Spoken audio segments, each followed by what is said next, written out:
All right, circus is in town, and we're gonna be doing that. A bit of that and a bit of some other stuff. Hey everybody, how's it going? Hope you're doing well. Yeah, so last time we streamed this, I beat the Colosseum of Fools, which turned out to have a fairly underwhelming reward. I got through the Hive. I think I know I beat the Zot boss fight. I'm kind of debating if I want to fight Zot again, because I want to see like the full outcome of that. I may do that actually. Yeah. Maybe later though. I want to see the circus stuff though, because when I first played Hollow Knight back in the day, that was before the DLCs ever came out, so this is gonna be new to me. Ooh, accordions. A new land, different from the last. How many more will we see? The roads between are dark and long, but the Master's light will always guide us. What's in here?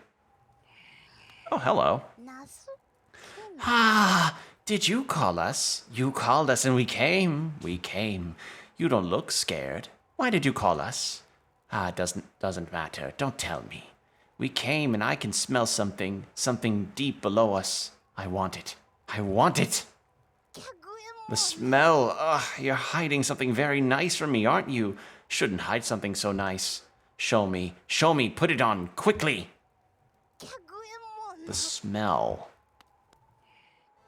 She talking about my poop badge? I can turn on my poop badge. I can show them my poop badge. I'm gonna put on my poop badge. Where's my poop badge? Take that off. Where's my poop badge? Then cause the bear to emit a heroic odor. There we are.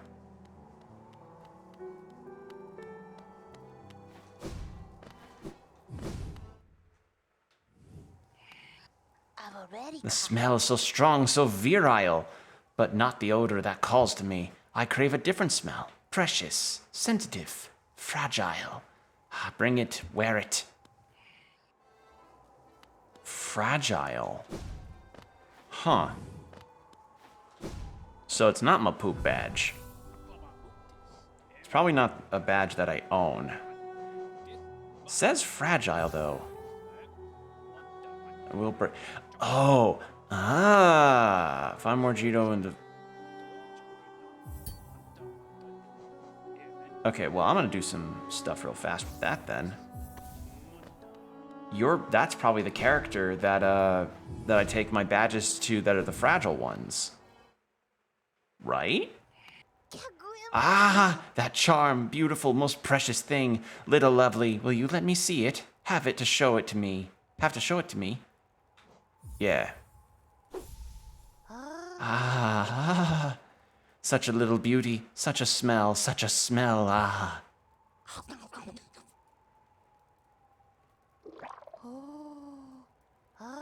So good, so tasty, a perfect thing just for me.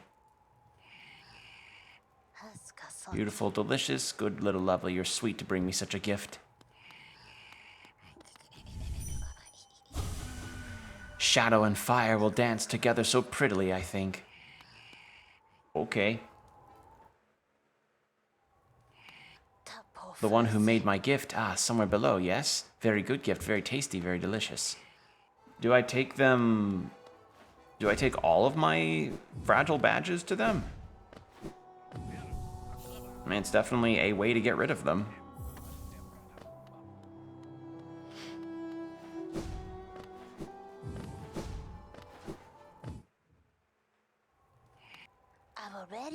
Don't you want to take my gift back, do you? So nasty, so cruel if that's true. Once you give something as a gift, it's lost to you forever. I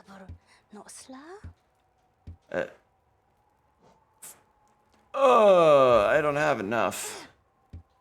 Okay.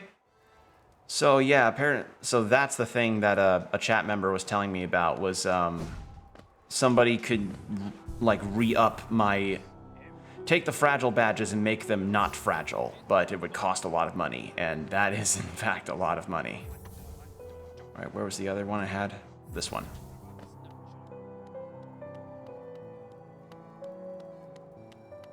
All right, in we go.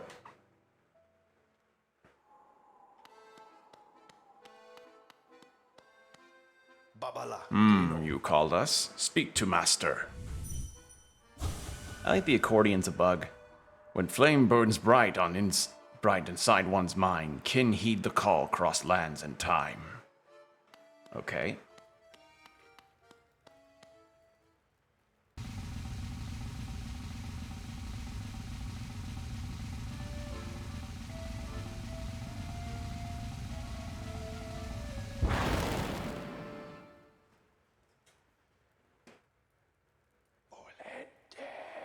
So it was you who called us. Well met, my friend. Well met. I am Grim, master of this troop. The lantern has been lit, and your summons heeded. A fine stage you chose. This kingdom followed by worm and root, perfect earth upon which our ritual shall take place. And you, my friend, your own part is far from over. As the lantern flared, your role was cast, our compact written in scarlet fire. Eager we are to see you commence, but first, some illumination is required. Across these lands my kin now spread, harvesting that essence peculiar to my breed, the flame in dream. Seek my kin, claim their flame and return it to me. Together, marvels shall be achieved. But don't fret, small one, for this task you won't travel alone. My child shall guide you to the flame and gather within itself that burning essence. Like you, the child plays key role in this task. Only with it by your side will the flame and my kin reveal themselves to you. Cool. Is there something this way? No? Alright. So we've got to equip the badge.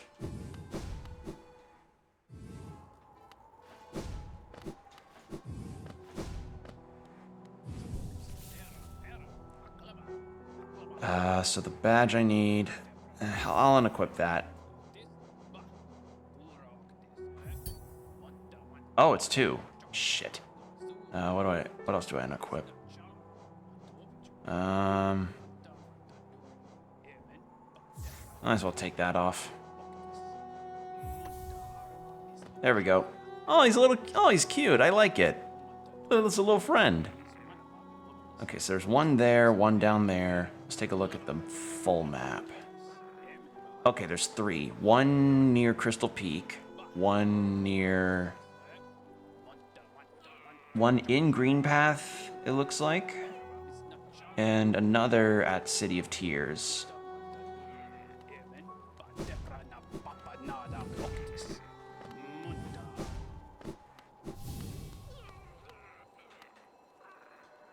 Another wielding a weapon. I suppose you'll be leaving my corpse in your wake. I'm gonna do something. Yep, figured. I need, I think, like 1800 to supposedly get the best ending in the base game. So I need to keep that in mind.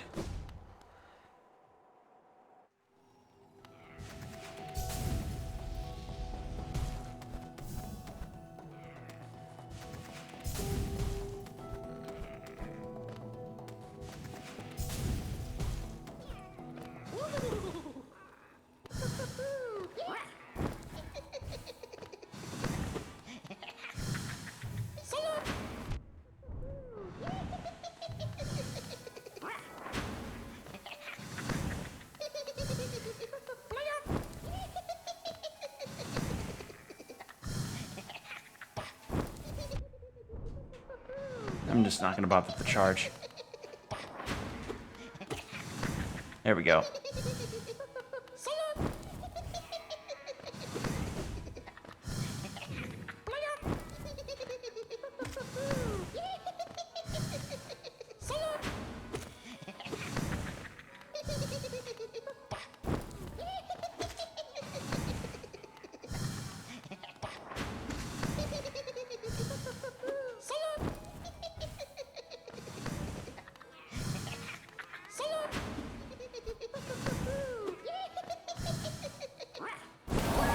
There we go. Flame consumed. So that's one. What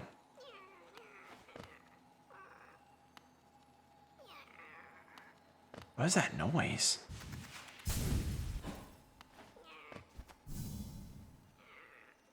I think that's the little my friend that's with me. Like I was hearing like a weird sort of gremlin noise, and I was like, what is that?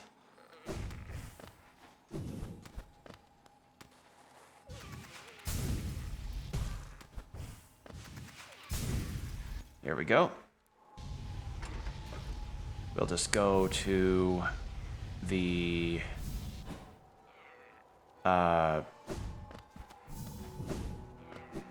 we'll just go to the station at Green Path and take care of that, and then we'll head to City of Tears to get the third one.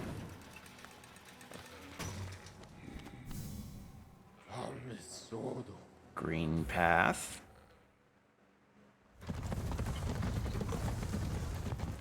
All right.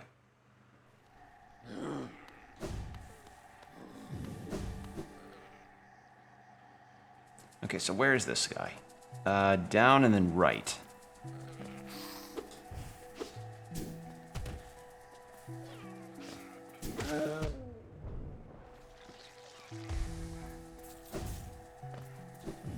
I'm so happy I have this hive health thing. That's really...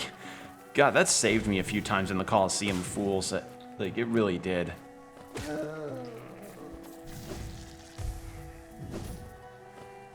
Okay, so then... Yeah.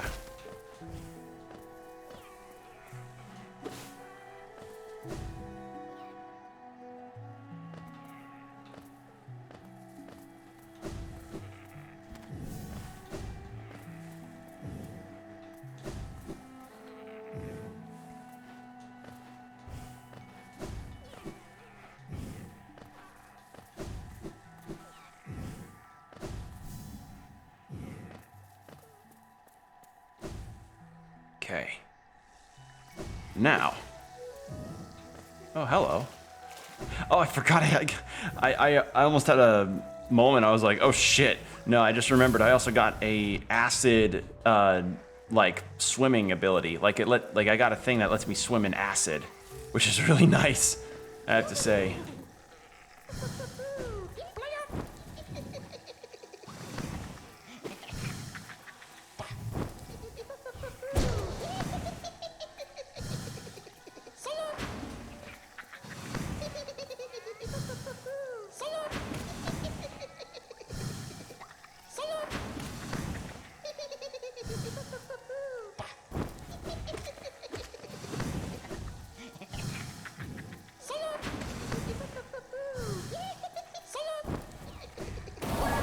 There we go.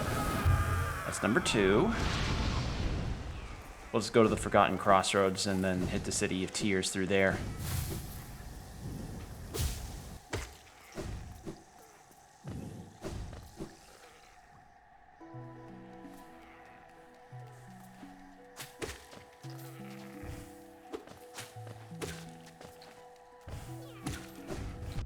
Ow.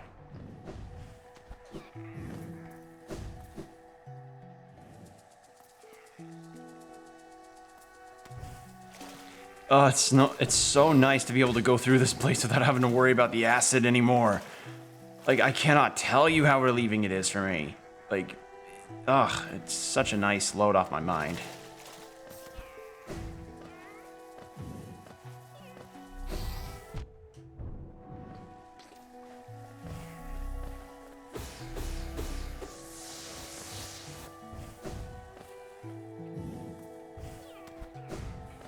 Okay, so I also remember that I read a lot of the bestiary that I unlocked through this, so...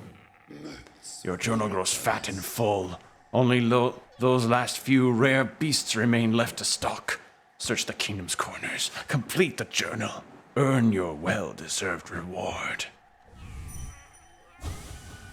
And I can't check his dreams because he's, like, in that cave. Now... yeah, then up and then what have you.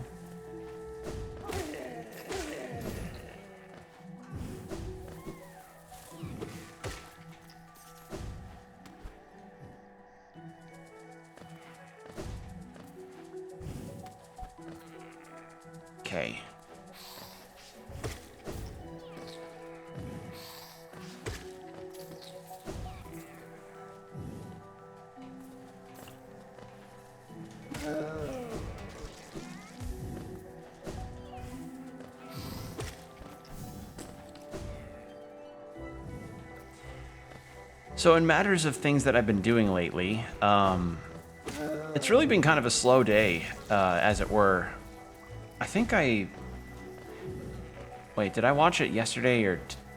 Oh my god, days are blending together. I don't remember if I watched the latest Vinland Saga episode today or yesterday. No, it was yesterday. Yeah, it was yesterday. Besides that, I've been kind of just keeping my ear to the ground on various things, and I was kind of given a bit of a reminder today about just how stacked this year is for game releases. Like I absorbed it a little bit today, where I was just like, oh wow, we've got Tears of the Kingdom coming out in May. We've got Final Fantasy 16 coming out in the summer. We've got just too many to count.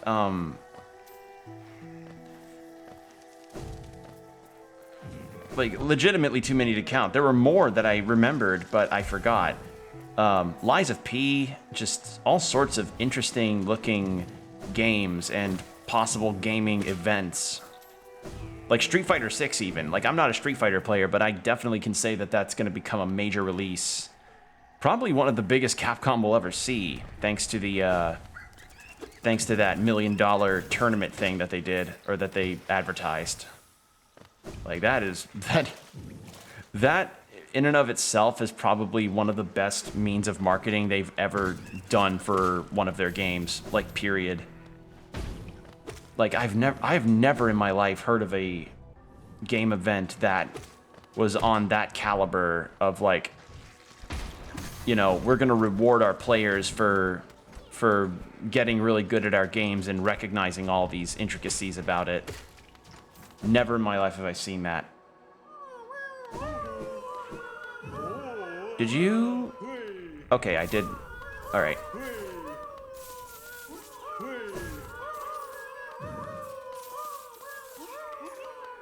A lot of Geo.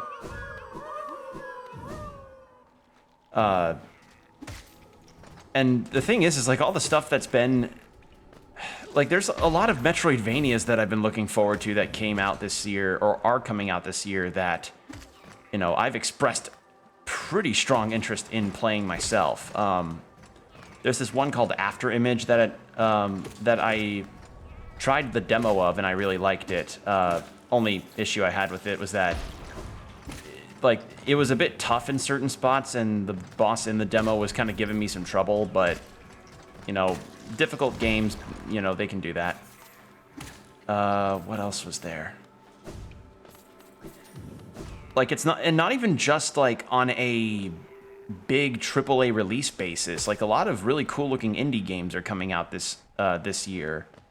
There's this Zelda-like game called Well, when I say Zelda, I shouldn't say just Zelda-like, but this adventure puzzle game with Zelda elements called Elementalis. That game, from everything I've seen and played when I played the demo of it, is indicative of, like, the Game Boy Color to Super Nintendo Zelda games, and it clicked with me so lovingly. Like, that was such a pleasant demo to try out, and judging by the gameplay I've seen, it looks like it'll have some really interesting systems regarding its element-based stuff.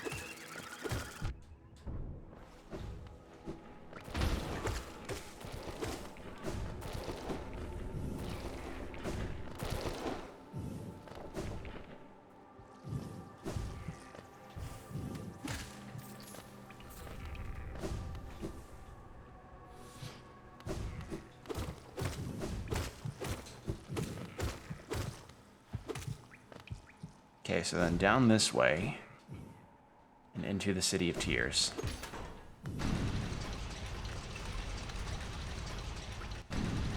But yeah, in an overall sense, it's just a lot of good games coming out, and I probably could end up listing a lot more if I actually saw my wish list and everything. It's just, those are some of the big ones that I've got right now. But there is still the caveat of whether or not the games are even going to be good on release, which, you know, is always the fear when you're anticipating a game. Like, how sad would it be if Lies of P came out only for it to not be what people hoped it would be, or it just didn't measure up as far as its, like, first impressions goes? Because, like, this is also something I thought about when I was just kind of looking through different games that were being shown for sale. So, in gaming, we tend to kind of allow a game's first impressions to act as the general, like, attitude for the game in question. So, like, if a game's got a really bad first release, chances are that game's reputation is going to always not be seen in a positive manner.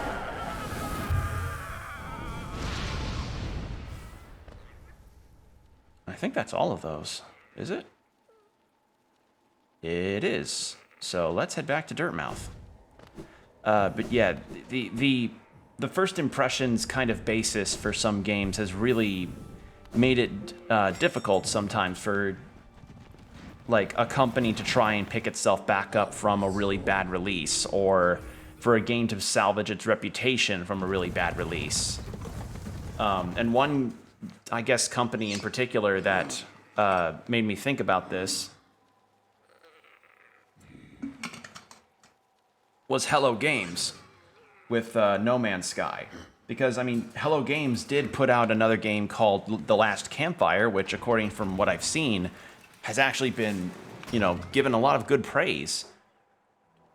Which is good. You know, great to hear that they've got that. But I just always think, like, there's going to be this sting on their reputations thanks to No Man's Sky's first release. And apparently No Man's Sky became a better game throughout the updates and became more or less similar to what it was promised, like what the devs were promising and everything. It's just, again, first impressions can end up really scarring the reputation of a company and a game for a long time. Like, God, if you want another example, think of Cyberpunk when it first came out. Holy shit. But we can probably... But that's just something that I found interesting, and I hope that a lot of the games that are coming out this year get good releases and good press and everything, because some of them do look great, and I look forward to them. I can feel it, the warmth of the flame you've gathered together. A masterful opening act. The air hums with excitement. Dear child, you've done so well. Let your fire burn even brighter.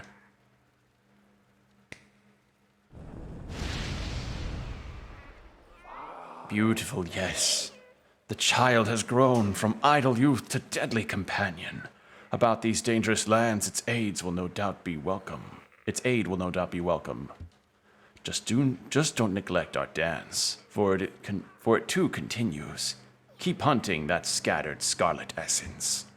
When the child is filled with flame once more, return to the stage, and the performance will begin. All right, so we gotta do another tracking down of the little gremlins. Okay, so one's at King's Pass, so I can just go. Yeah, I'll just head to there from Howling Cliffs. Another is in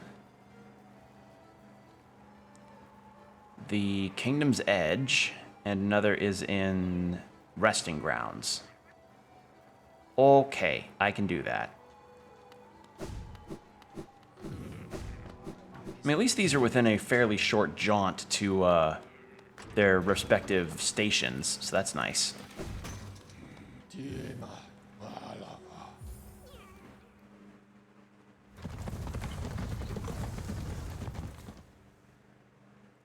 Yeah, the other issue with trying to keep up with all these game releases is also figuring out which ones to buy, because you can't buy every single game that's going to be available, because that leads to a lot of burnt money and a huge backlog that you probably aren't going to be guaranteed to really finish, at least not easily. So, despite all of the games that I'm really excited for, I probably won't be playing. I won't get all of them on their first release. That's just not feasible on a financial level. Because games are expensive sometimes, and they are getting more expensive.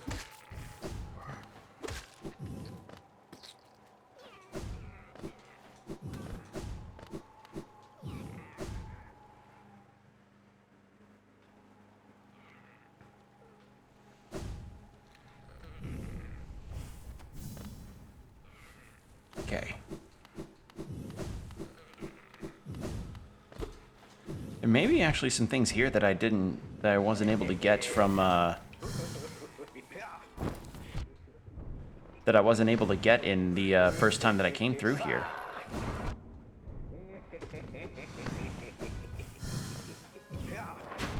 Ow! Oh, you hurt.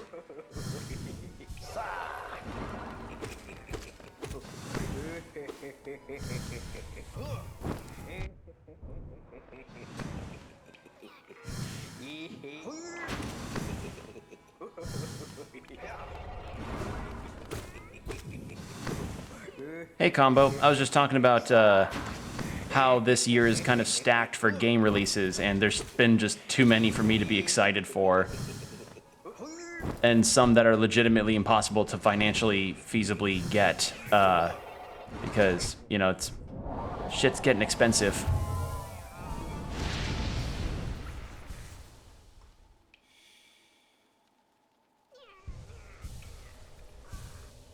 And we're also tracking down some circus members to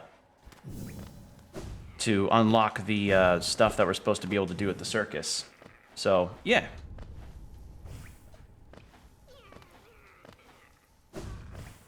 Yeah, there. And the thing is that the list of games that why is HP crystals now?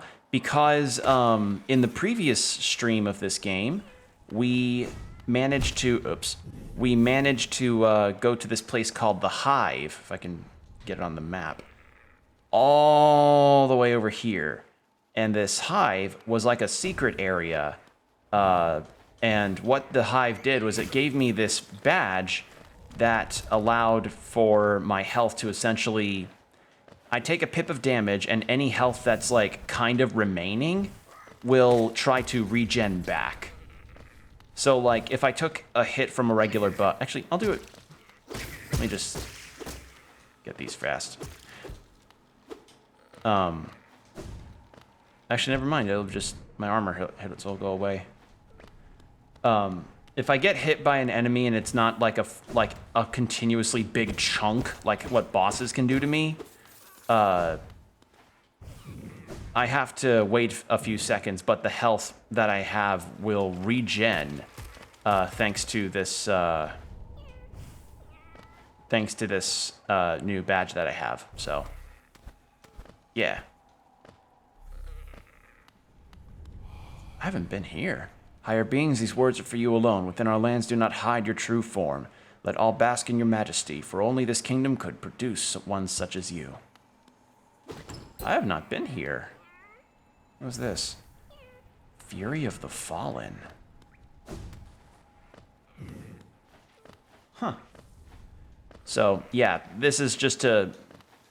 What these are is now my health can regen, which is good. Because I like being able to have my health regen, and it saved me in the Coliseum of Fools, which I managed to beat shortly after getting the badge in question. So, yeah. Good find. Nothing below there.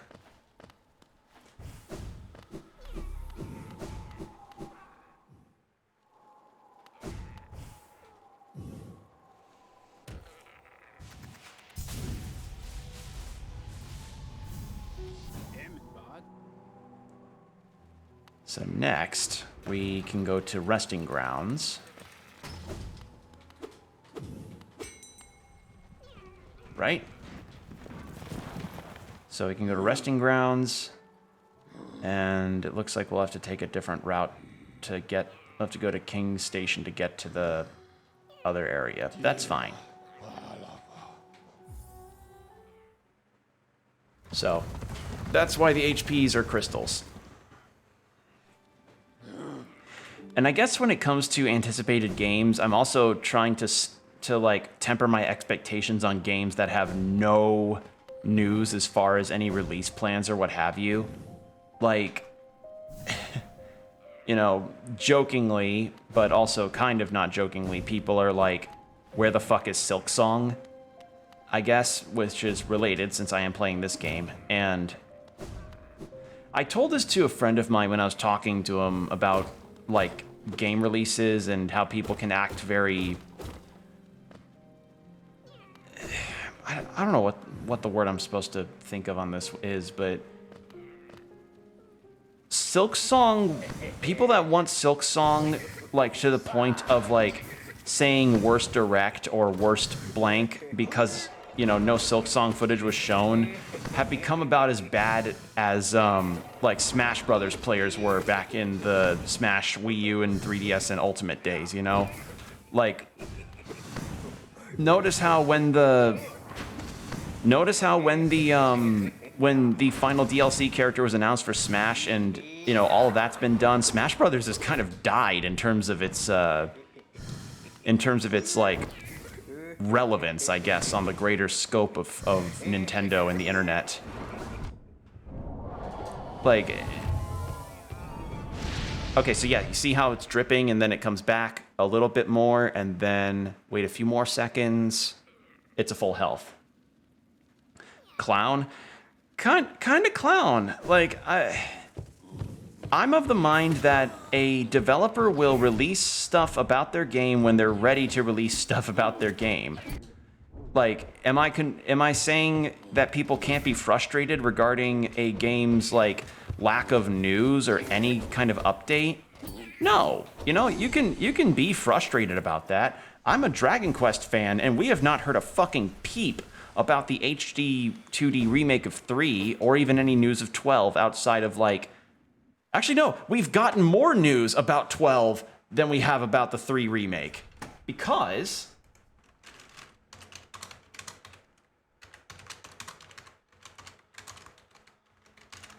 I believe... Okay, so from the article, there's an article a while ago that, I think it was Gamer Rant or something, that interviewed one of the devs. I don't know if it was Yuji Horii or if it was a different executive for it, but apparently, according to a posting... Okay, yeah, Yuji Horii saying to change up the combat style that was implemented in 11, and they've not really told us what this new combat is. Let's see.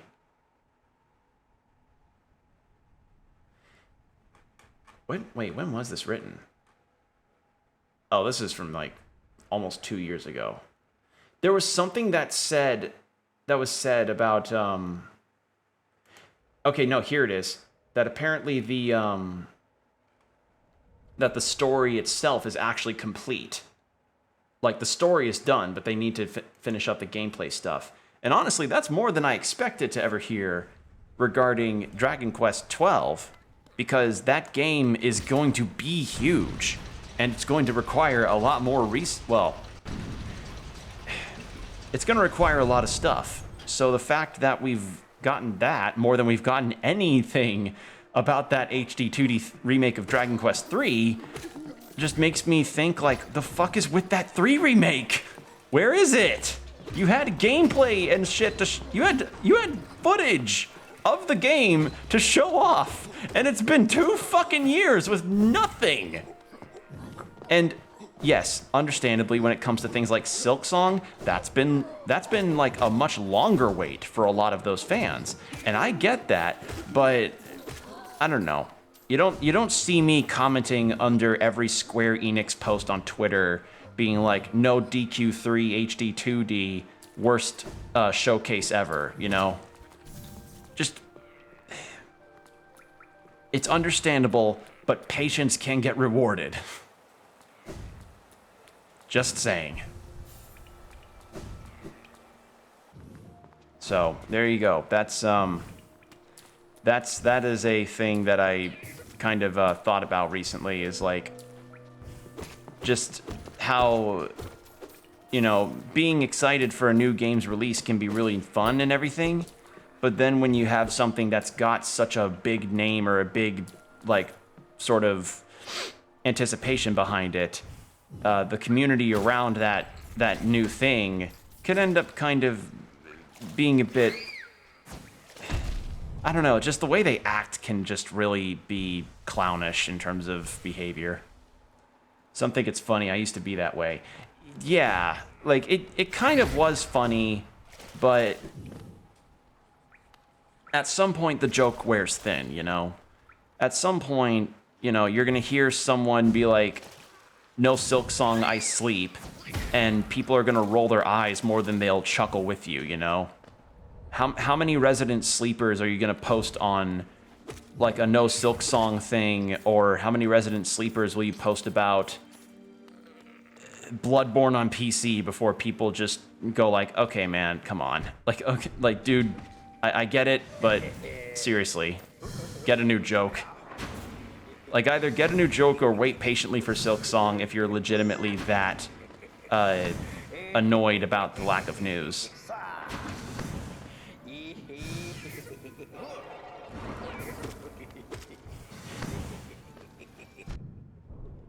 And again, I understand it. You know, it's tough to wait, and it's frustrating that they had some gameplay to show in their trailers and everything, and you've still had to wait for a while.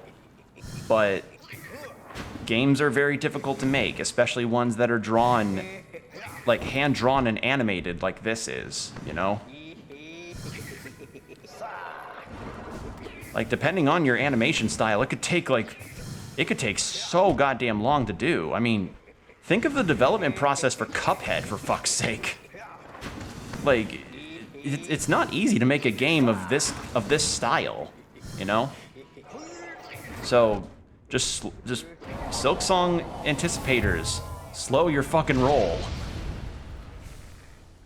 All right, so I think that's all of them. Right? Yeah. All right, let's head back to Dirtmouth. But yeah, the joke's worn thin, and, like, the frustration's understandable, but, you know, posting about it's not going to make it come by faster. It's bringing back the way that I would describe it is that I'm reminded of when I was in high school, how there would be these people in my class for chemistry who were really terrible students, like, always talked during class, always made the class just kind of, like, get sidetracked really badly because they would not stop talking to each other about just inconsequential stuff. But then, like, they'd turn around and go like, hey, why haven't we done, like, a lab in a while? And it's like, it's because we have to keep fucking stopping the lectures to tell you to stop fucking talking. It's like, I don't know. Asking about it when... maybe that's a different example, but I just think, like, be patient about it, and it'll come. Be patient about it, and it will come.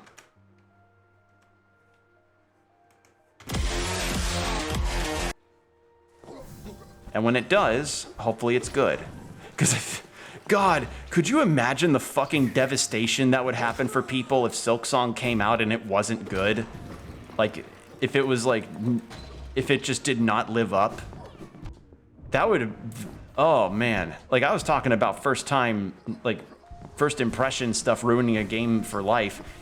Like, I imagine if Silk Song turned out to not be good, we would end up with another CDPR situation.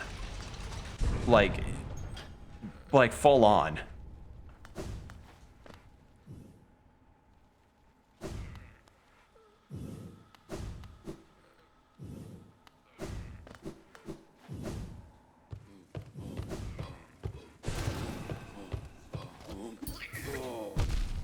Ow, fucking hell, this guy hurts.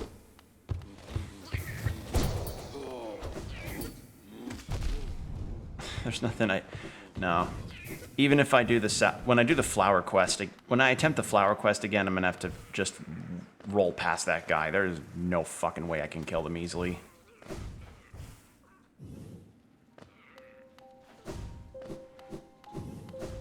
Yeah, imagine the sheer depressive strike that it would be towards that game's reputation and Team Cherry if Silksong turned out to not be good. Because again, that's kind of the thing about anticipating games that's such a close that can be like a very difficult thing to balance. Because like sometimes a game will come out that's highly anticipated and then it will just not live up. It can happen.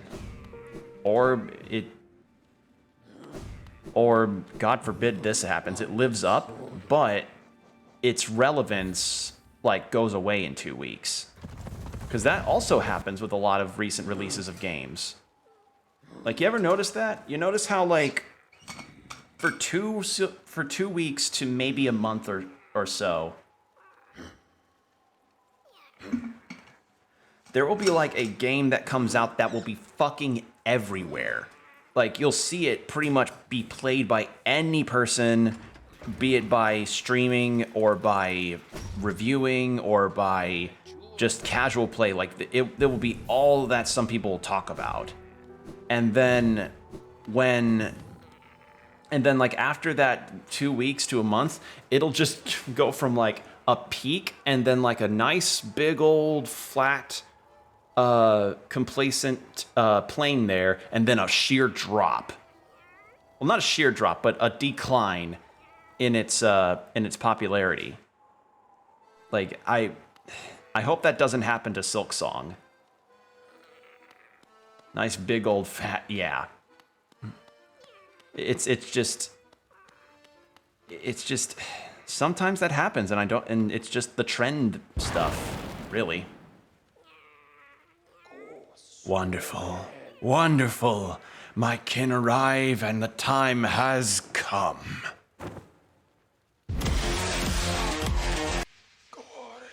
This searing fire, it carries well the ritual's promise. Oh. Dance with me, my friend. The crowd awaits. Show them you are worthy of a starring role. Okay. Boss fight. I did not know.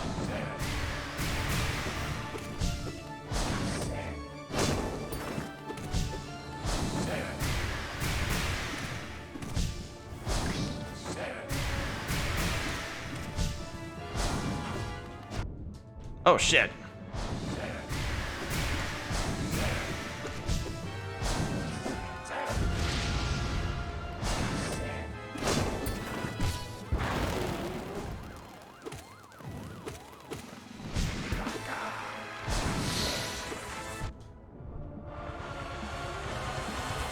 Oh, this music's insane! Oh my god!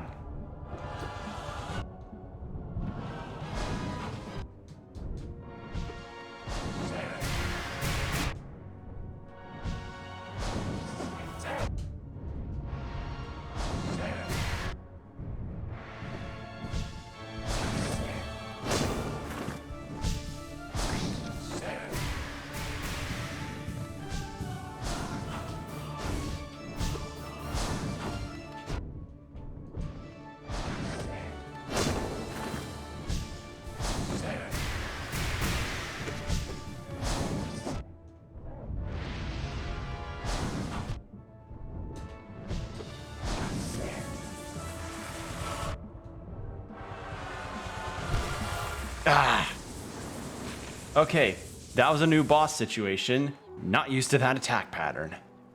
Do I have to have the little guy with me when I'm fighting him? So I'd actually like to take this off and put on that, and where's my sprint? Actually, what's this? Embodies the fury and heroism that comes upon those who are about to die. When close to death, the bearer's strength will increase. Oh. I think it's Saul in Time. Better Call Saul's final season's finally dropped on Netflix, so I've been watching that. Yeah, I heard that and Soul Eater. I really ought to try Breaking Bad and Soul Eater, or not Soul Eater, Breaking Bad and Better Call Saul. Like, memes aside, I hear, like, Breaking Bad, I mean, I hear it's one of the best pieces of television that's out there, and I hear Better Call Saul just only, like, improved upon the Walter White timeline stuff. If you get a chance, check out Snowfall, too. Why does that sound familiar? The show ended recently. I guess it's a good enough time to get into it then. Oh, I do need the fucking guy with me. Damn it. All right. I'll just have to take off Dashmaster.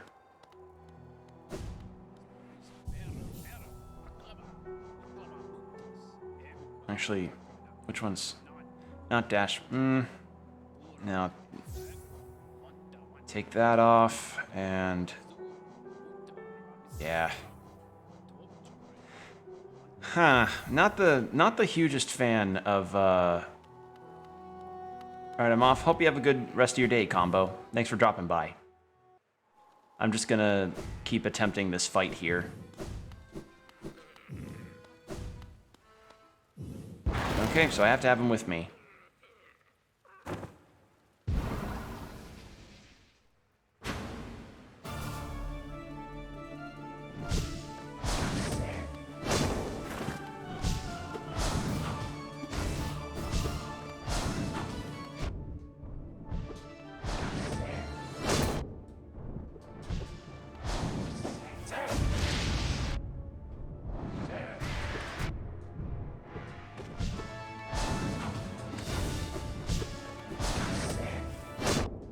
Okay, that was a bad idea.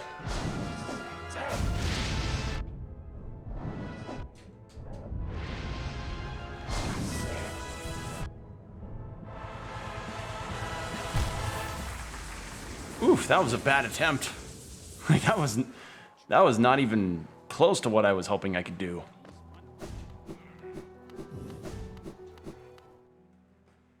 He's cool though. I like Grim. Cool fight. Cool idea.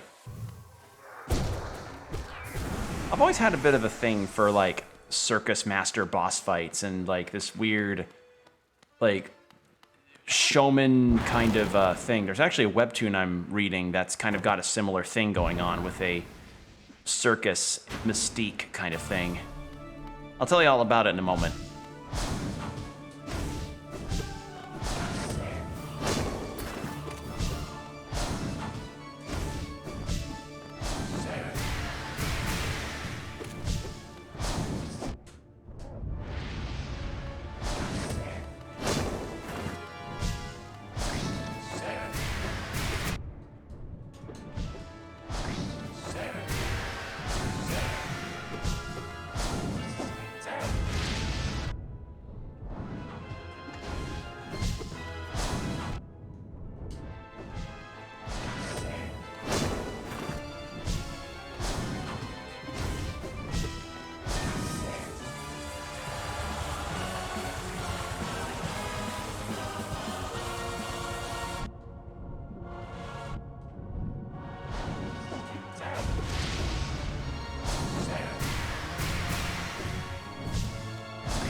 Damn it.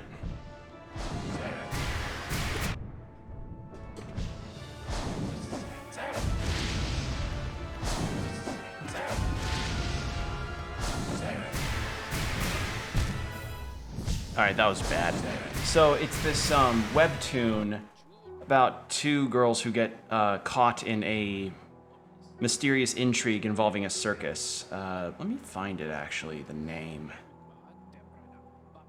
Because I understand webtoons actually got a lot of really bad business stuff that they've done, especially involving things like of proper compensation to their creators, like the creators that use their platform.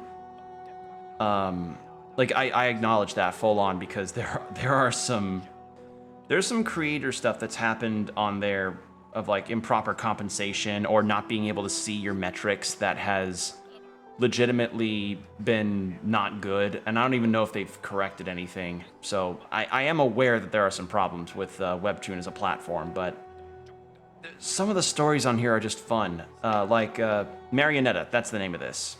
So it's about this girl who's trying to find her missing friend after a circus comes into town, but then after she encounters the circus herself, she soon realizes that she just got embroiled into a curse that does not allow her to leave. So she had to get indoctrinated into the circus alongside her friend.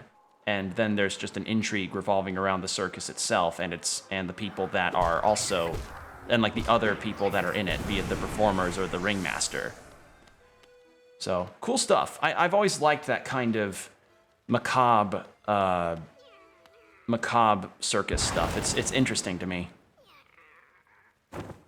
Like there's a music video even that kind of also has that.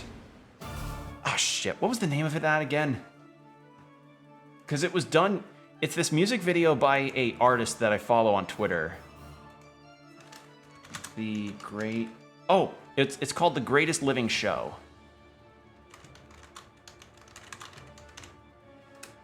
Yeah.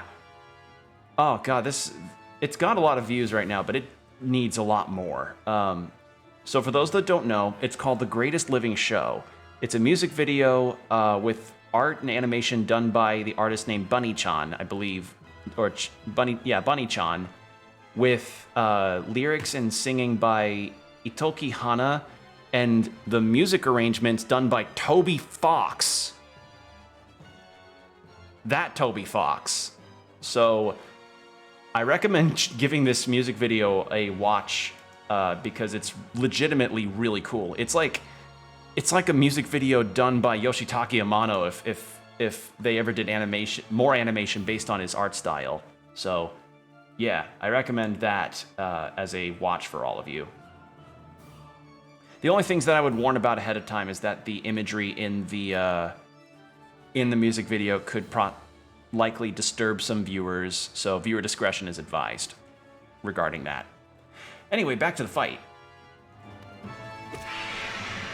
Oh, so that's what happens. Oh, he gets upsetty.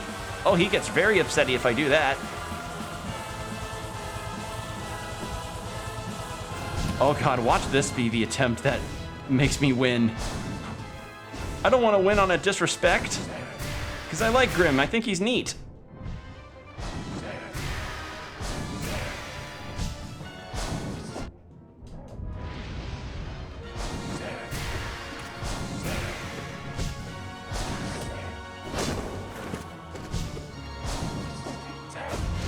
I feel like he's faster.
Oh, you try to... I see what you did there. I see what you did there.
Ah, went dodge wrong direction. Aim! I fucking won on the disrespect. No, I won when I disrespected. Oh, man.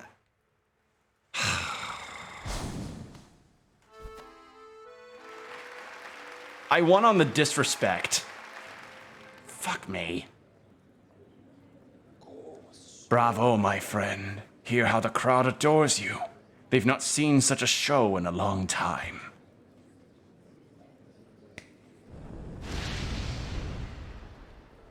Look here, how our child has grown, nourished and strengthened by the heat of our passionate dance.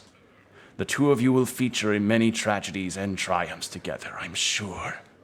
And so our great ritual nears its end. Will you continue to harvest the flame, even though now you surely see the path it illuminates for us? Our scarlet eyes will watch you keenly, friend.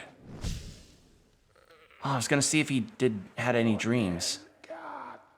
Go out into the darkness, harvest the last lingering embers of this kingdom, then return to me, and we will complete our dance. Cool. What did I just get? Ooh, that's good. That's a good one. That's a good grit. I like that. Yeah. So what, do we have like more? We do. 1, 2. So one in the hive, one in the palace grounds, or ancient basin. That was a hiccup. And the other in fungal wastes near Mantis Village. Okay, so each of these are a bit of a trek. Let's... The hive and ancient basins are close to each other, so I'm gonna do those first. Grimm's cool. That was a really cool fight.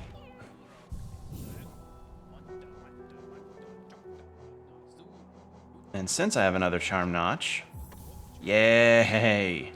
I'm so happy about that. I'll have to keep the little guy out in the event that I need him to activate the next Grim fight, if there's another Grim fight. Hidden Station, I think it was.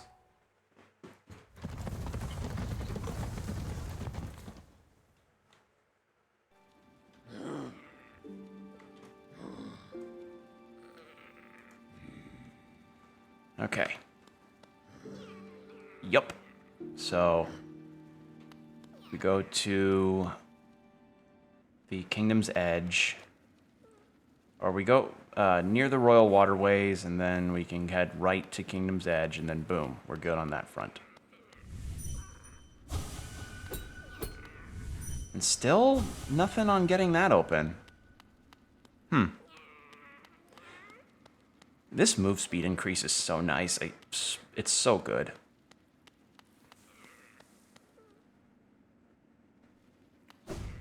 Okay. So yeah, that fight was really neat. I'm glad to have gotten to do that. And again, I feel really bad for winning in that fight against him when I smacked him for an easy first hit. Like, I wanted to... I just did that as a goof, and it turned out to be the winning attempt. Motherfucker.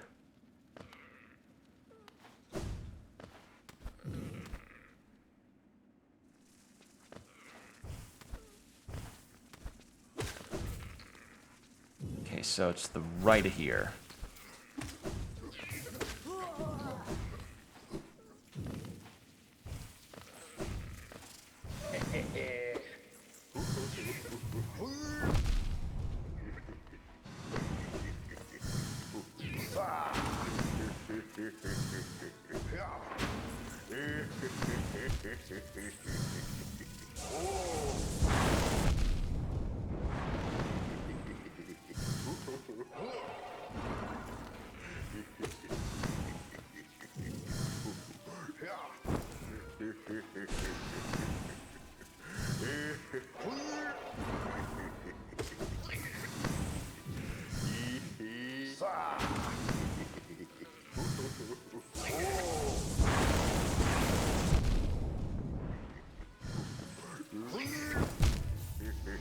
I did not realize that he blasted 3 pillars of fire.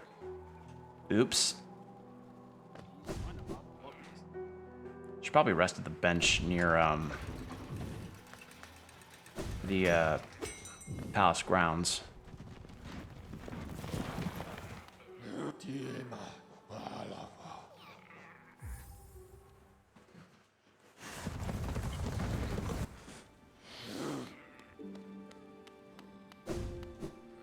I say that as I immediately don't rest at the bench. Oops. Here we go.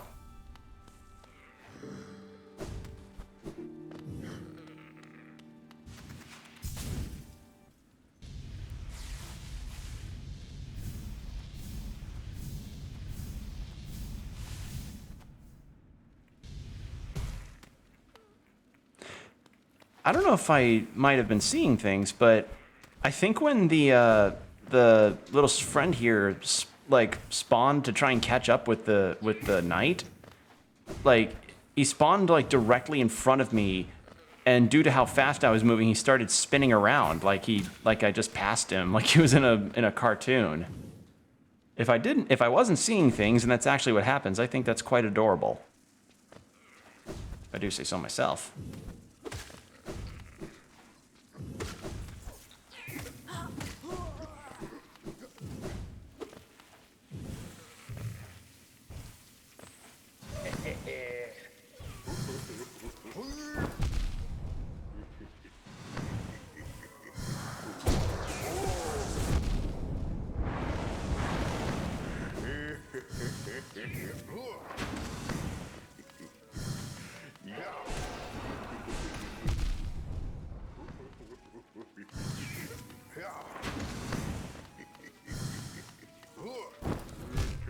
Shit.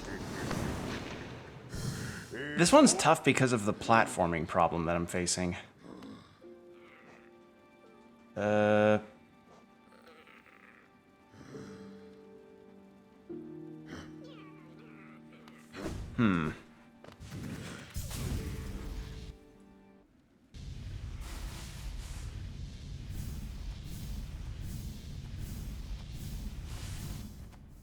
He does. He spins a little when I don't know if that's just the animation that he does when he comes in, but he does a little twirl. I guess either when he spawns or when I pass him up when I'm going super fast like that. That's cute. I like it.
There. Hey, my little friend got the last hit. Nice.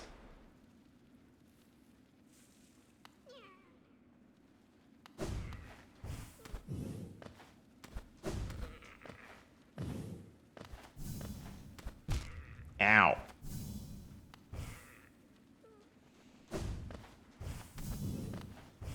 Alright, so next is we gotta go to the hive, which is...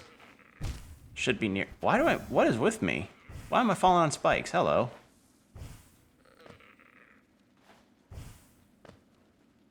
Okay, so... yeah, we can... yeah, we gotta go around... yeah. So we gotta go around into the Royal Waterways and then, do the super dash to get into that spot.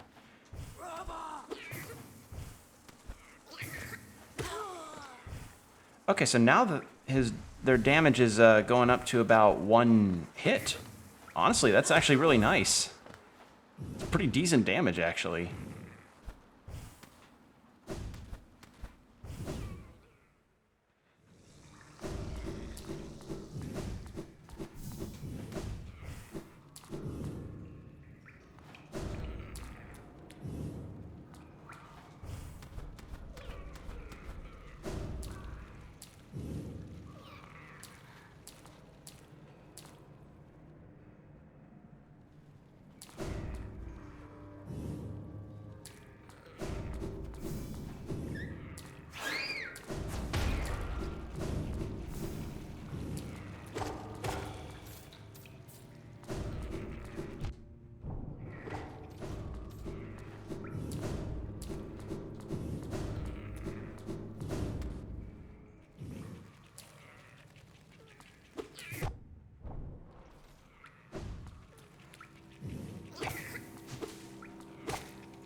There we are.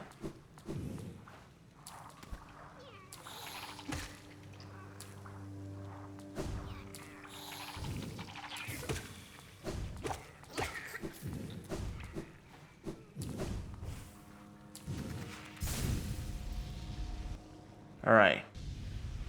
And we go this way.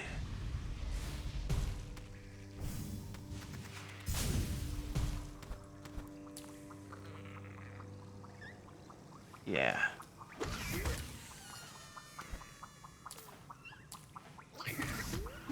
Hold on a second.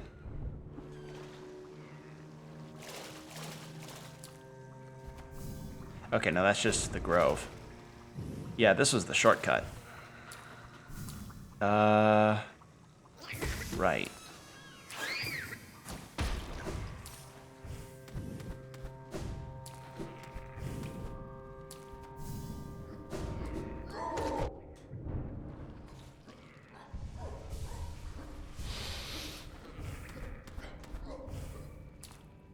Now, that's not it. We're going this way. Never mind, I'm not going that way. We're going... what was this again?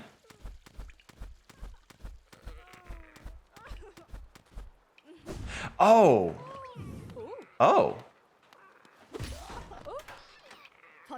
Ah, what a surprise. It's not often I receive visitors. It's been so long, ages even. I hope my manners haven't left me. You've no doubt sensed my affluence. You're right to guess. I'm renowned amongst the upper crust of Hollownest. Well, I was once, until those cretins cast me out. Have you met them, my former fellows? That's them outside, their bodies shambling all around all mindless and empty, and I'm still alive to witness their pathetic demise. I'm just so happy. Fate can be a wonderful thing.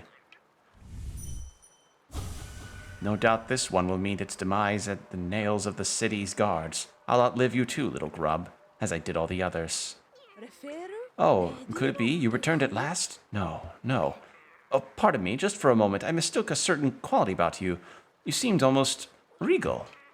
Silly, I know. It's clear you're not of high birth, wandering about all dirty and tattered like that. Isn't life just wonderful? Okay.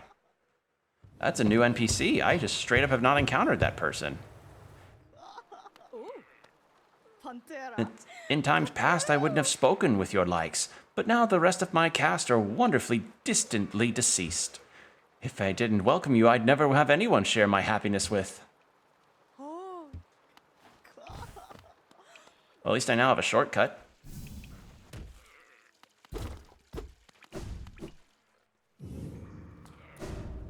So that's a plus. So that's like the last sane noble in this place.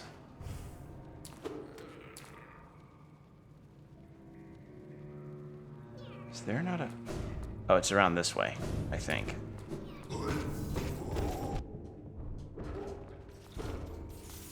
No.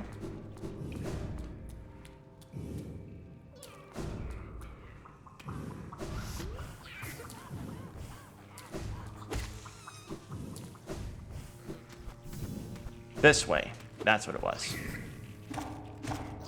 Nope. Damn it, how did I get there again?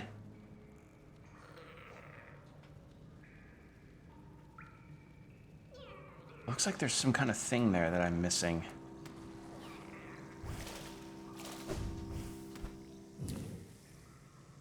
Alright, I'm just gonna go by way of City of Tears. It's a longer way, but it seems like I can't find the way I could through here.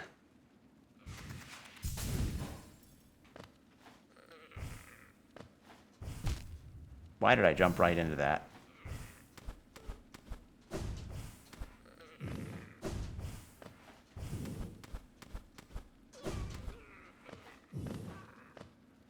All right.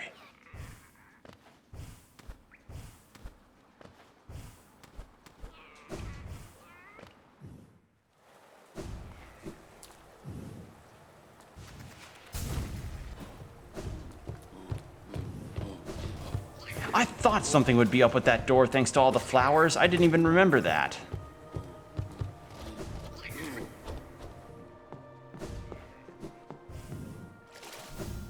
I figured, like, there's a lot of flowers there. Surely something's got to be important.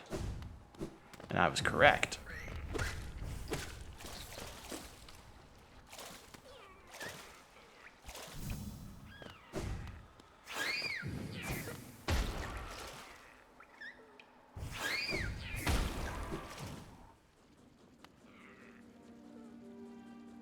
Okay, so it's down, left, then down, then right.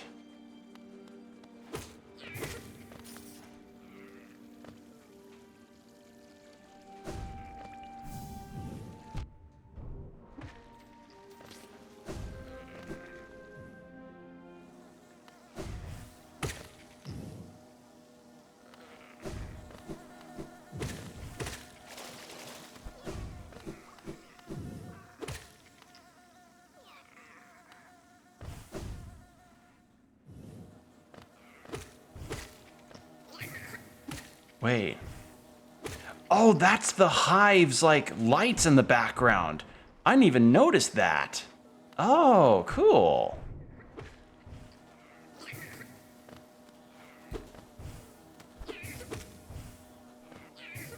Wait a second.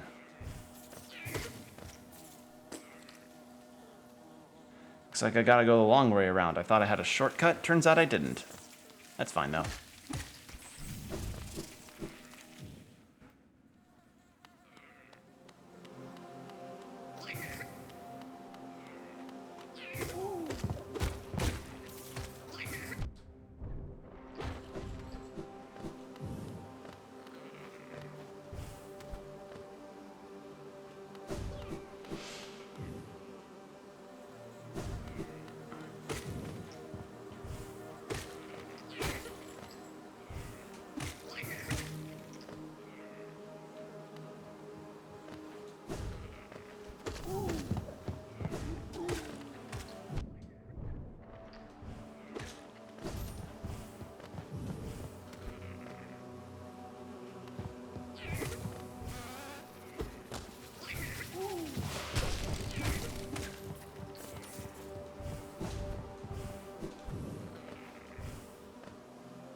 Okay.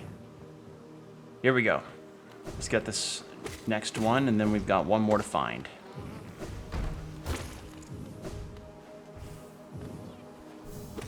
Probably need to clear these guys out first.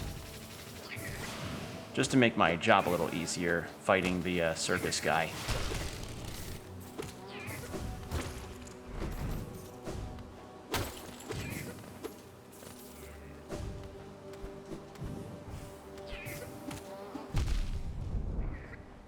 I forgot how much these things hurt. Ow.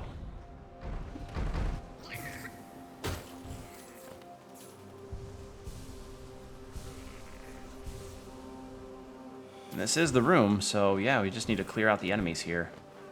If it can be helped.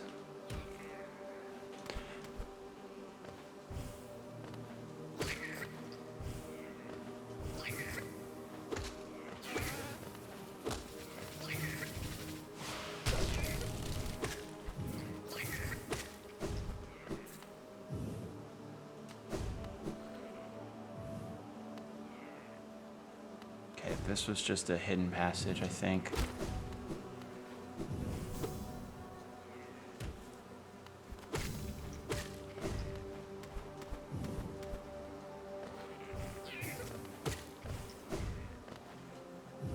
Wait, is it not here? Oh, it's probably in the room above.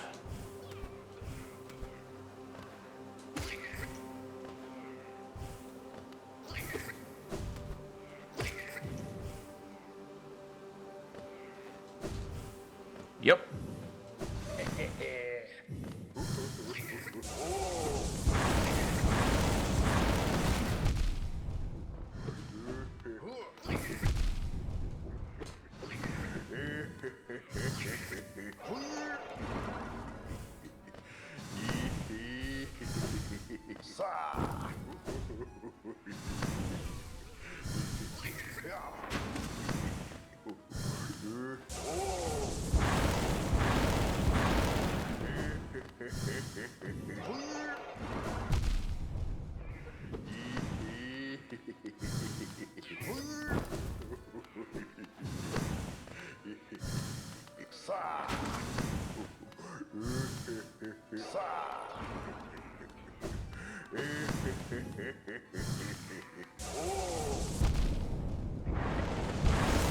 Damn it. I gotta go all the way through everything I just went through again because I didn't rest at the bench at the hive. Fuck me.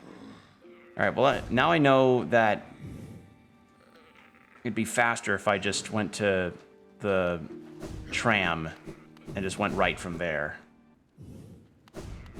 So I'll just do that real quick. I'll rest at the bench this time at the hive.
Alright, let's get the bench this time. And then we can go fight Circus Person.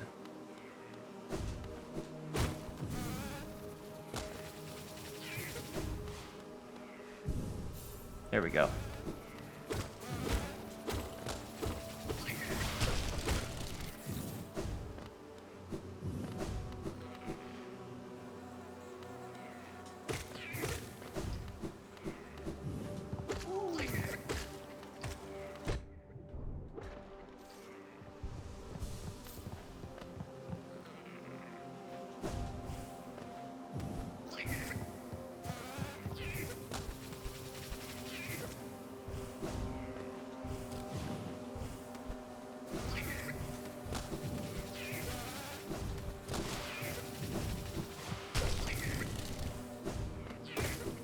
Expert dodge. Expert bob and weave.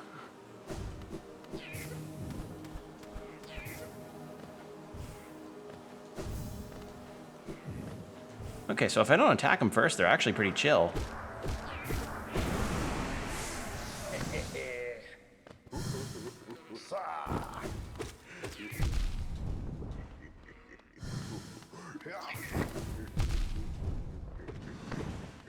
I got too close.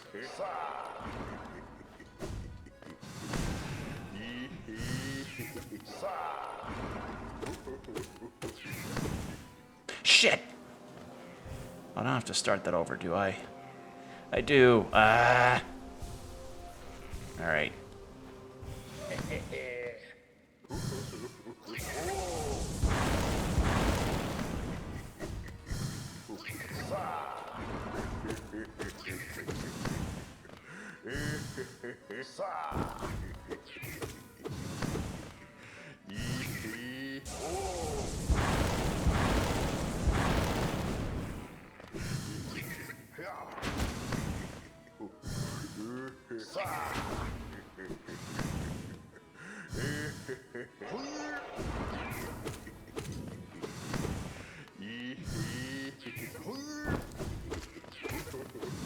Almost. I can feel it. Yeah, they don't have too much health. They're just... These guys in particular do a ton of damage. Alright, so... With that done, let's get out of here. And then head to, I think it was... near the Vantis village.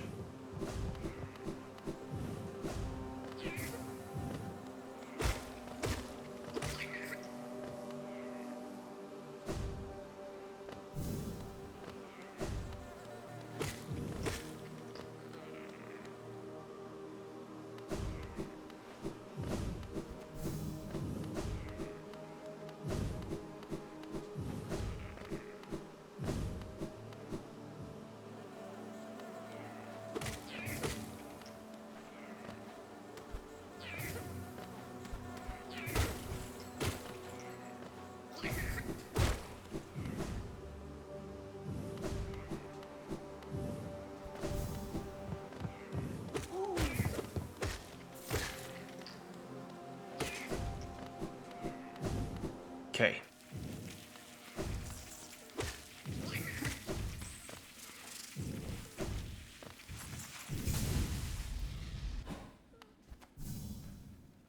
Enter. I'll just go ahead and do this. All right. Give me one moment, folks, because it's getting dark and I need to turn my lights on.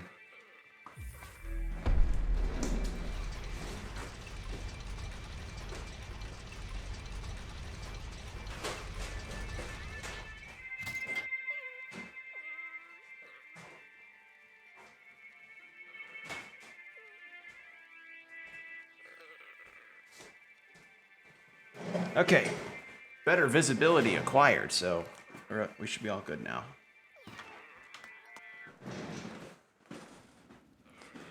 Now, we just go... Where's the closest place to Mantis Village? Queen Station, and then it's a loop around.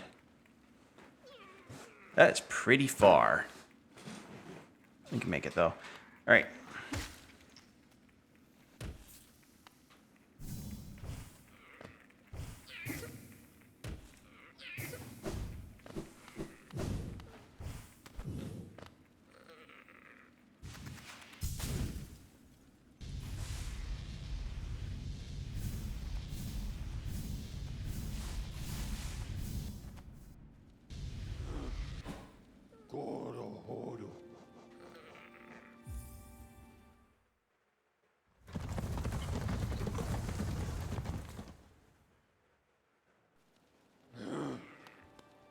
Okay.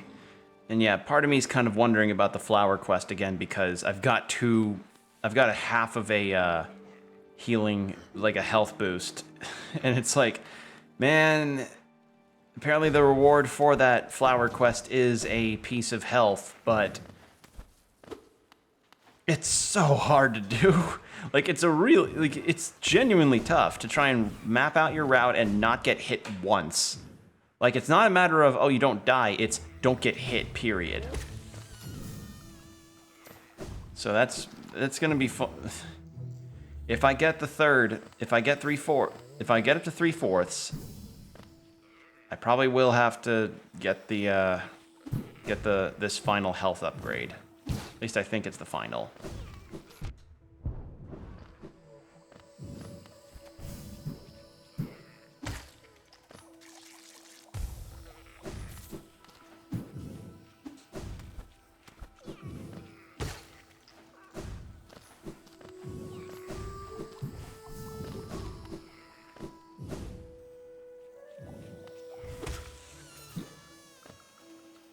Right.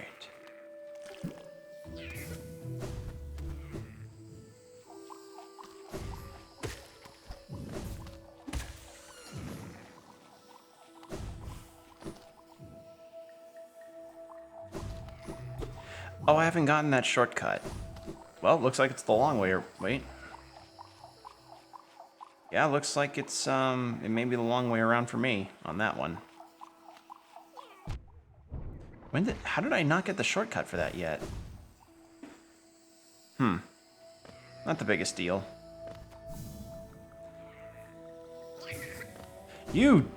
That's... Okay, so it just attacks on sight even if the enemies are nice to me. Like with the mantises. Like, they are not hostile, dude. Don't attack, please.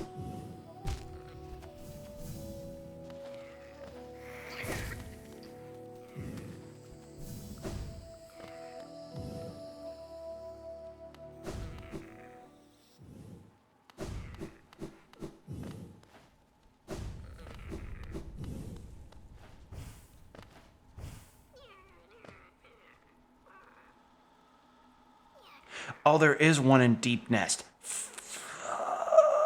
Oh, no. Can I seriously not?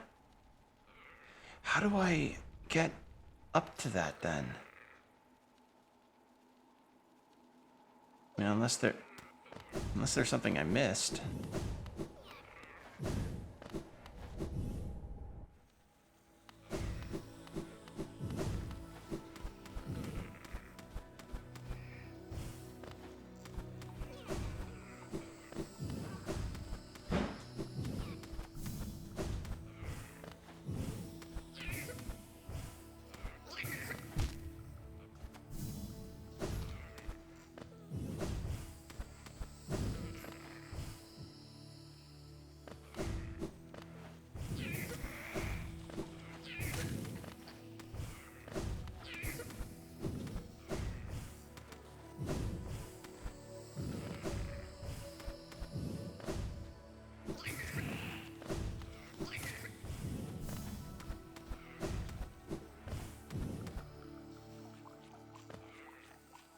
Okay.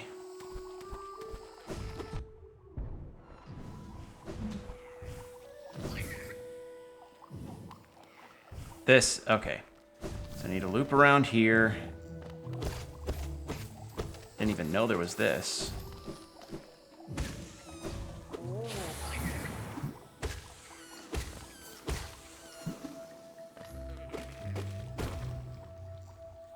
All right. So then we go down this way.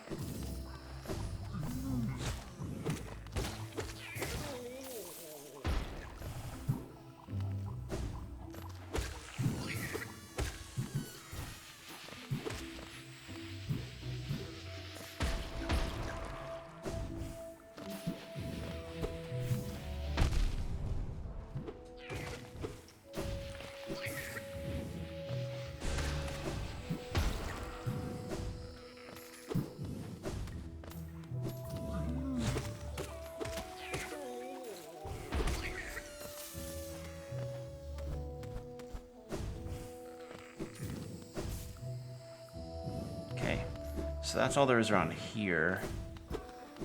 No hidden walls. Just making sure.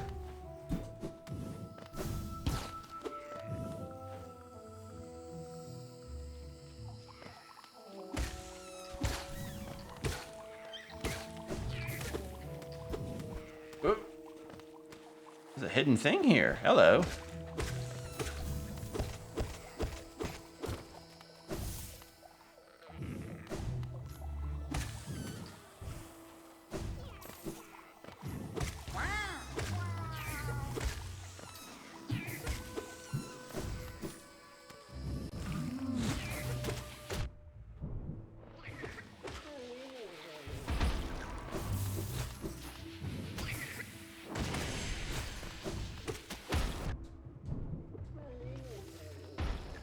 Okay. That takes care of them. Where is this? Guess he's a bit lower?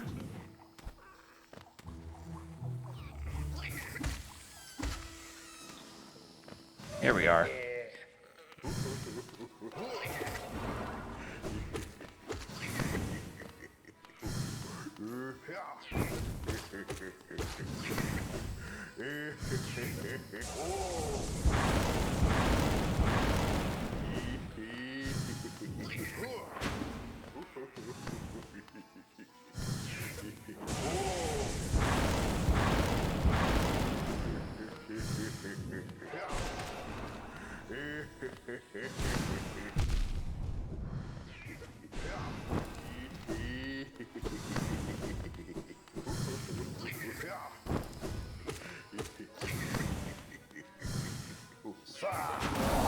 There we go.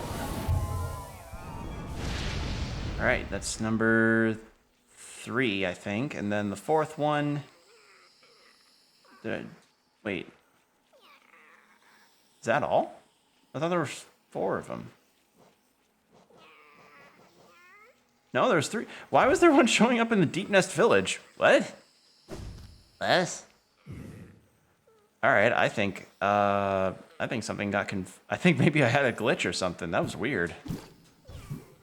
All right, well now we got to go back to the station.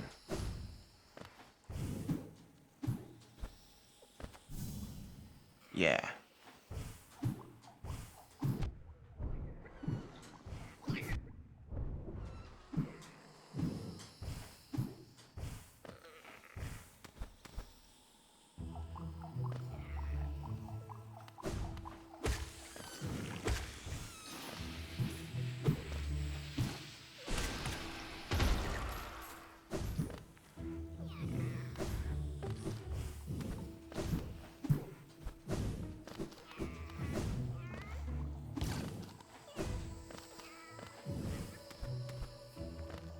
All right.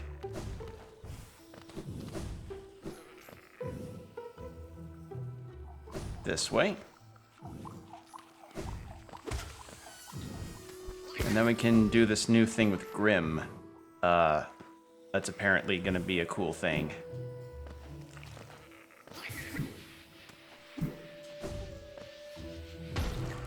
Alright, so left and then up and then... yeah.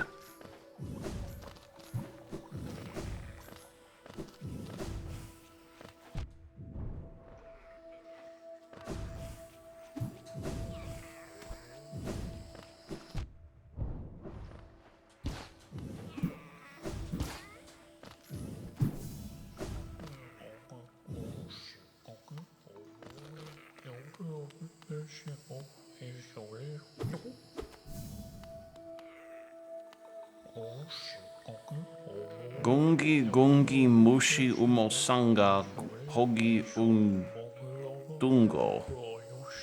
The fuck? Worms pull bugs into their thrall, till ages passing kingdoms fall. Caps and shells may fall to dust, but Mr. Mushroom readjusts.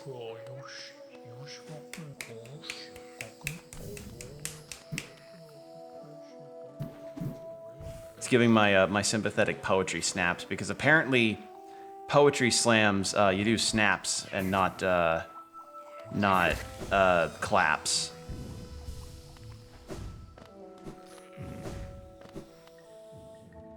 I don't actually know why they... Actually, that's a question to look up.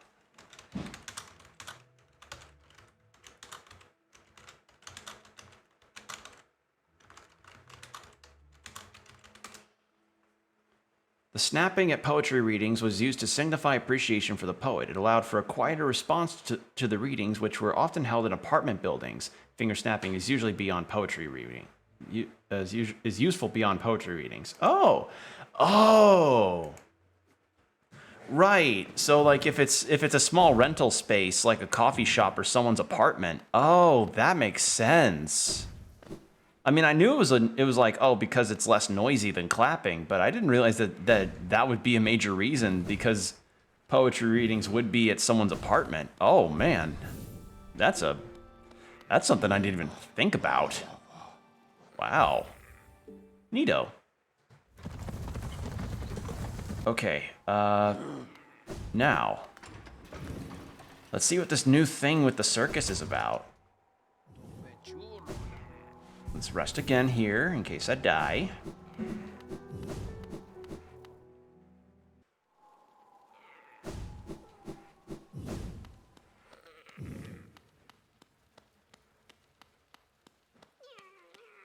Oh.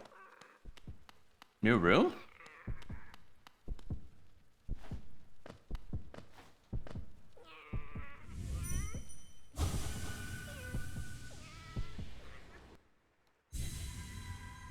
I'm gonna take a drink of water. This feels like something I'm gonna be focused on.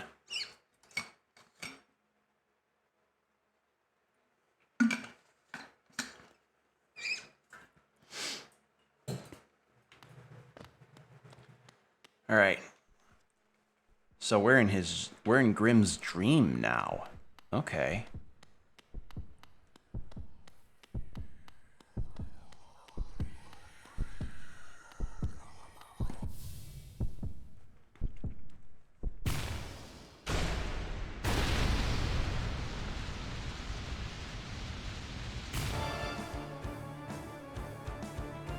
Okay, cool title card.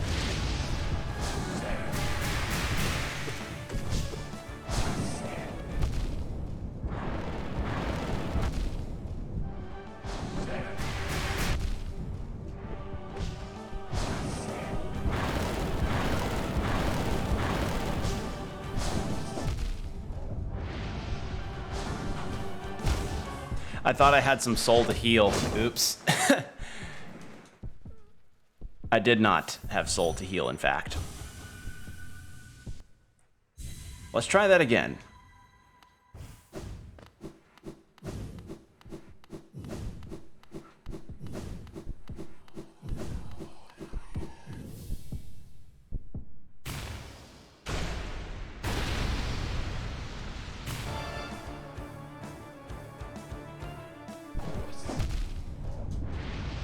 You hurt. Oh, you leave a fire trail with that attack now.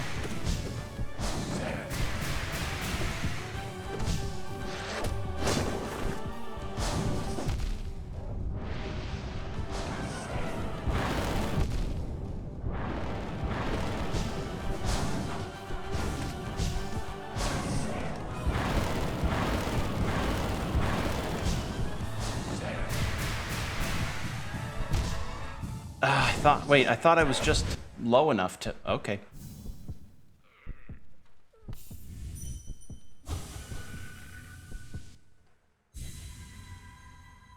It can be done, I think. It's just, need to get used to his patterns.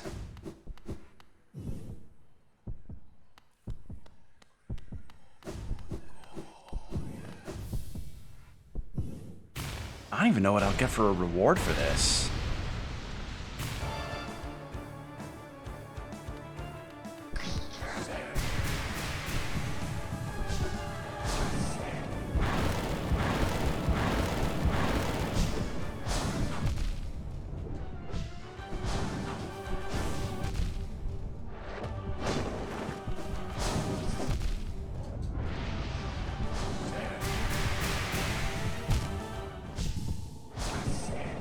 I could not get a hit in with that one. That was a bad attempt.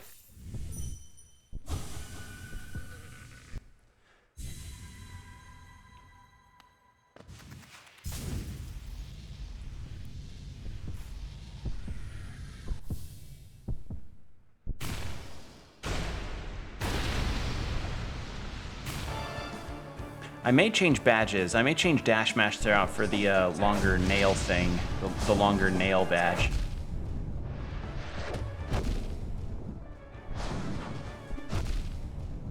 Yeah, I need more reach. Like a lot of yeah, I need more reach.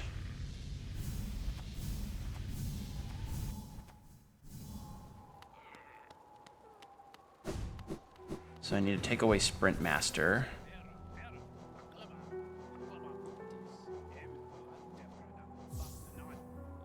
Where's the Soul Eater? No. Grub Song? No. From further away, but wait, where was the one that costed only one? Yeah, was nope, that wasn't it. No. No. Wasn't it? Didn't I have one that only costed one? I might have thought wrong on that.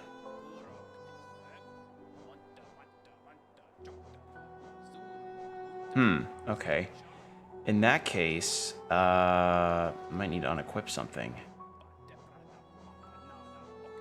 Thorns of Agony will not be able to pop off in any way whatsoever.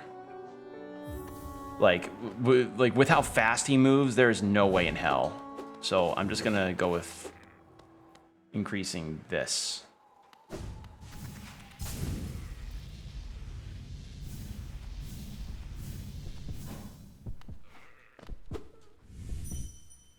I got curious. I wanted to know what would happen if I hit him while he was sleeping.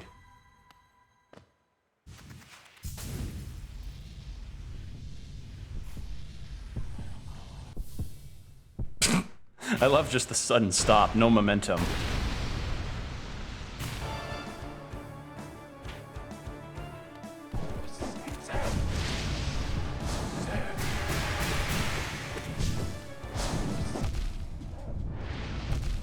Oh, that was a bad layup out. Holy shit. Yeah, okay, so do those things like track my movements, or is their positioning random? I feel like it may be like they track me a little bit. I'm a little confused on that one.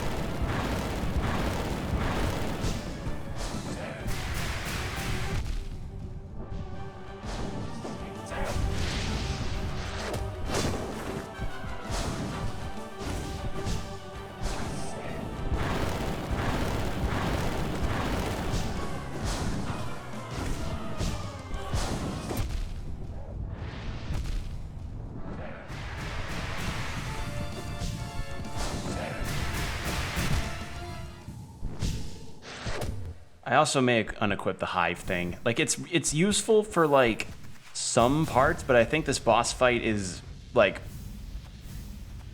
due to how fast he's attacking me, I can't regen my health in time.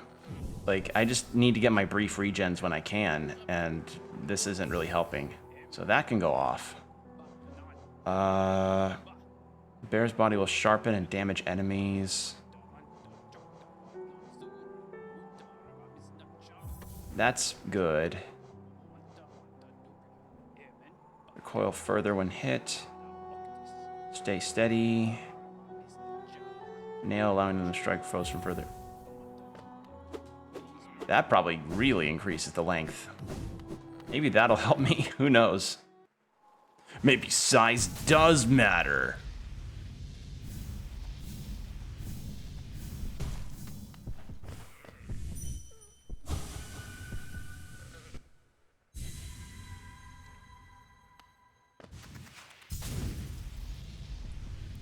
Okay. And if that doesn't work, we can try some other badge combos.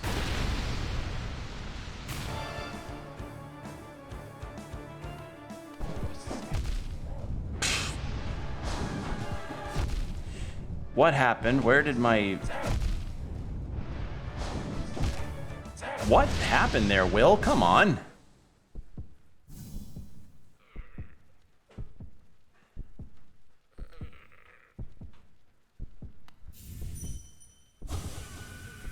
Like, you ever just have like continuous fumbles despite having previous attempts be better for some reason?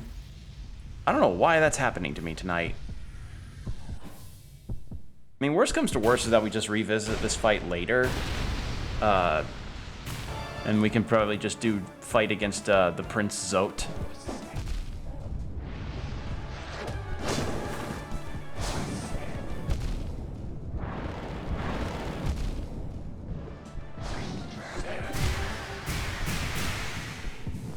What is happening to me?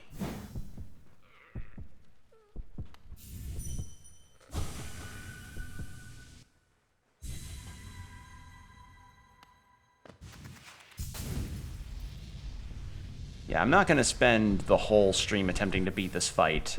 I want to give this a fair few attempts because I've been dying pretty quickly to this guy.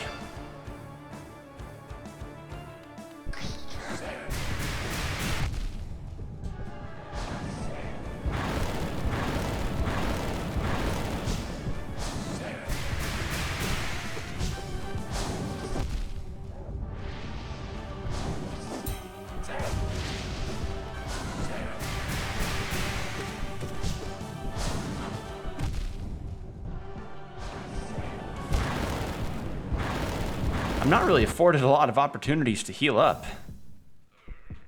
Like, the only time is maybe when the floor spikes are up, and that's it.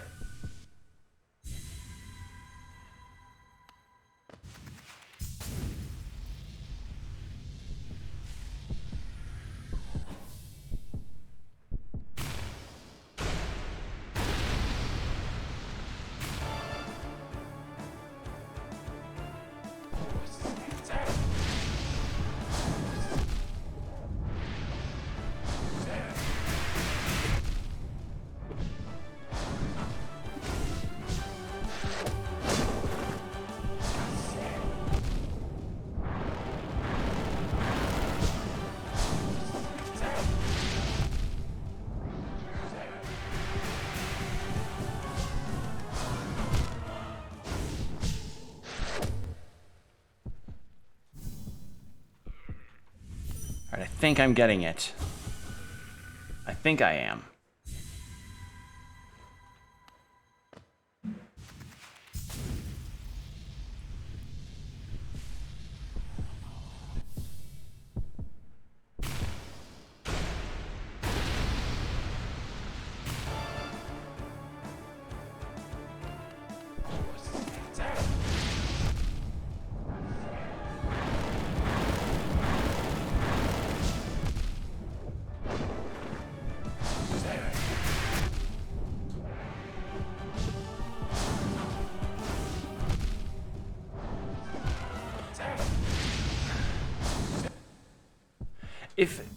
It feels like I just deteriorated from when I fought Grim earlier. What happened?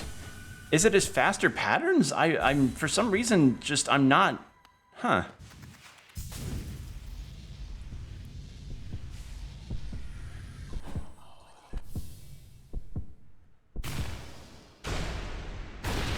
Like, just something with the fight is just making me trip up a lot. Who knows? Again, joke could be skill issue.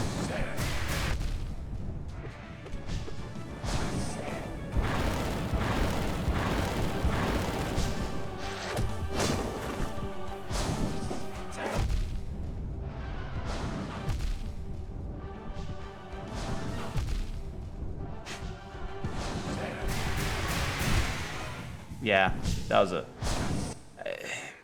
attempting to heal is like that cannot be done, period. At least to my seeing of this. And yeah, maybe I need to rearrange my charms a little bit.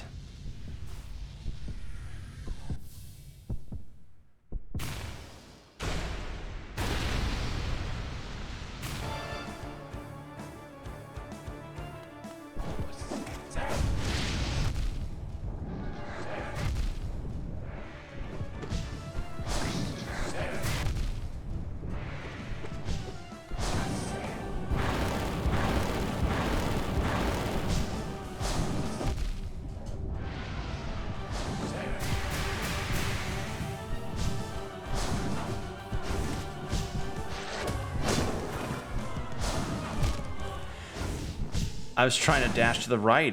The recovery animation on the heal is just too slow. If there was like a badge that like sped up how fast my healing was, I don't know if I have it or if I don't have it, but or if even if it exists. If it exists, I might try to track that down because some of these fights are getting really tight with their attack timings.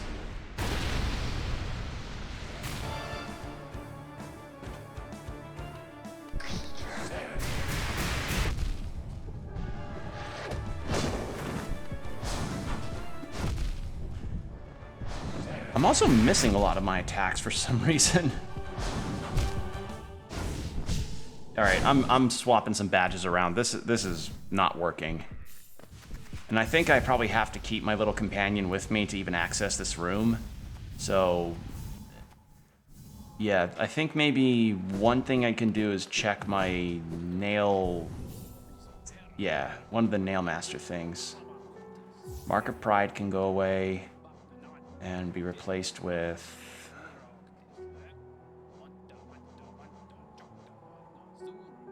not Sprint Master. I don't really need that. Man, that's nice, but I barely am. But the only way that like the Soul Gathering would help is maybe I use a spell to chip damage, but maybe that could help. I don't know. Increase the speed so I'm better to heal it.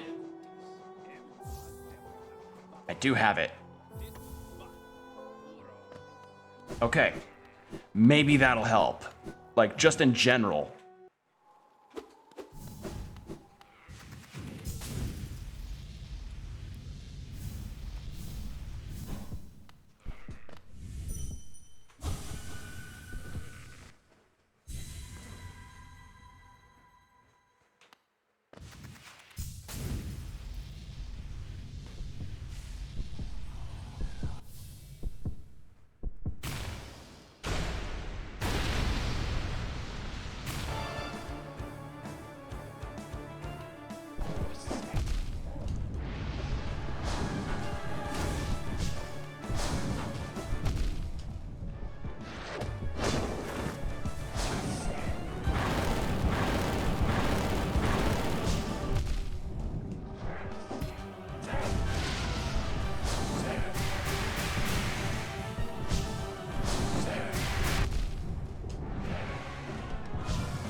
Okay, so the quick heal actually does make a difference. Like, that is significantly faster than what I normally have.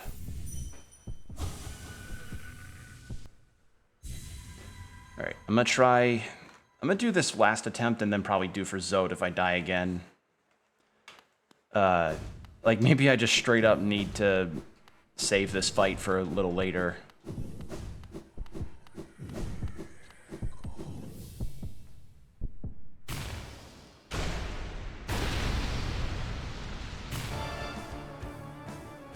I do like this cool like boss title card. Really, that missed?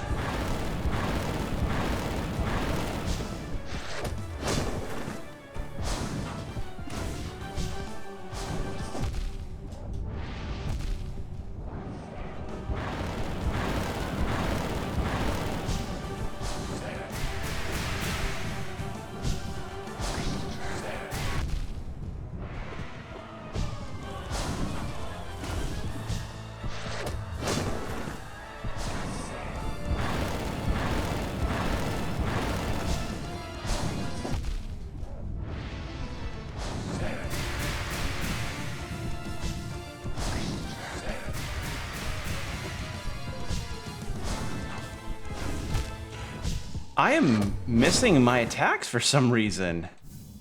Huh. Yeah, I'm off with that fight. I don't understand. Like, I keep thinking yeah, I just am straight up missing a lot of attacks, and I don't understand how. Like, maybe it's because he's just faster, and that might be the problem. Alright, let's just do some more Zote fights.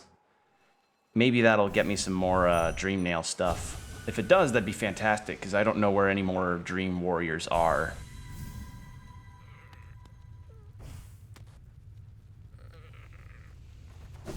Wait, are his portraits like getting more tarnished and like...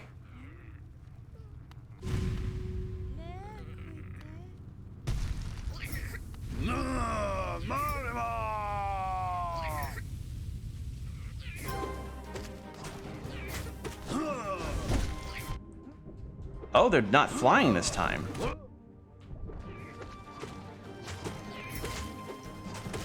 Oh, he summons both that and the flying kinds.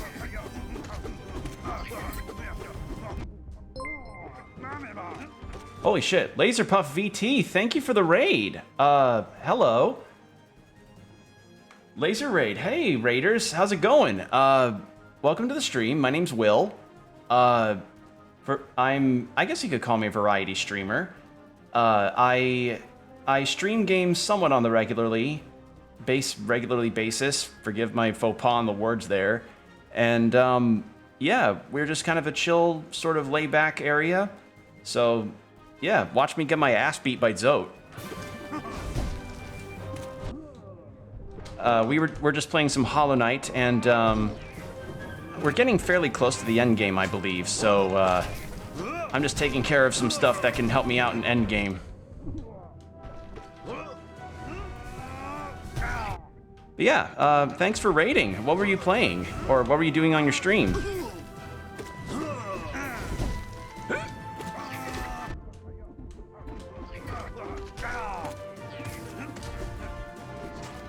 Laserpuff's not laid back, he's laser focused.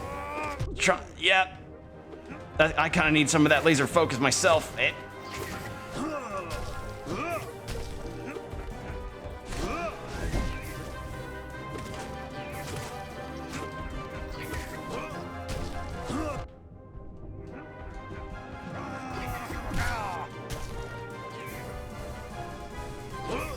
Oh, that fast heal is so good, actually.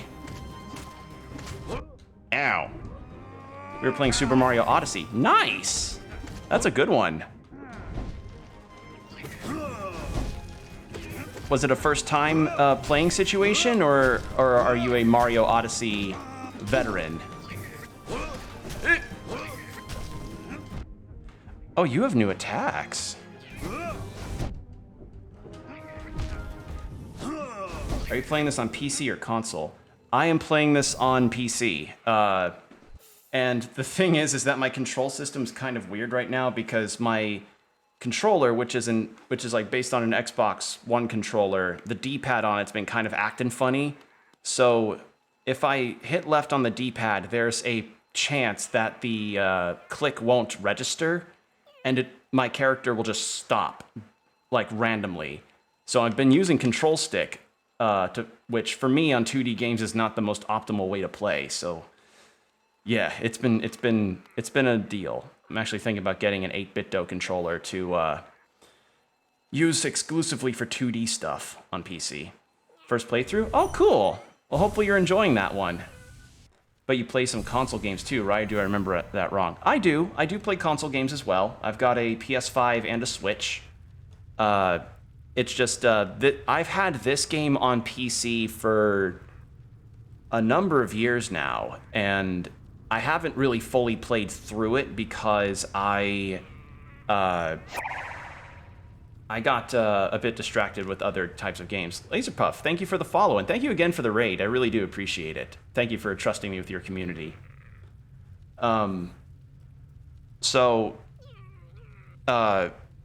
Yeah, we do some occasional goofiness and discussion-based stuff on stream.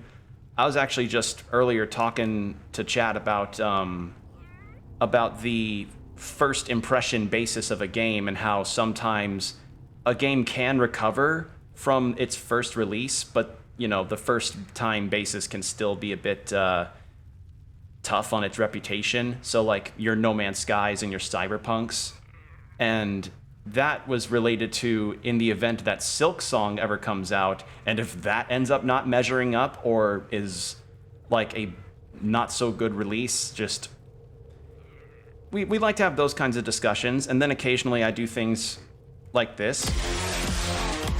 Or this. Or this. What the hell is this? Or this. Or this. Oh no! So we're a little goofy on occasion.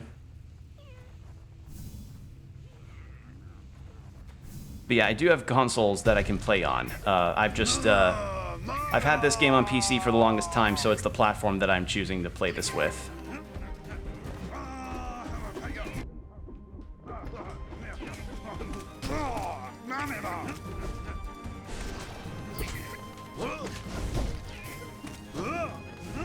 Nothing wrong with goofing off. Yep.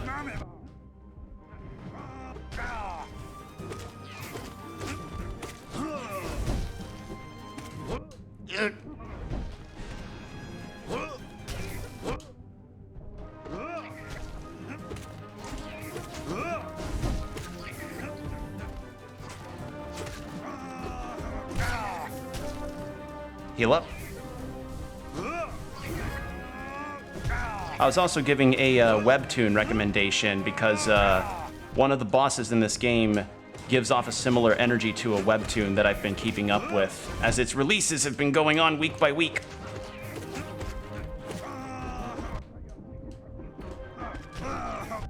Ow.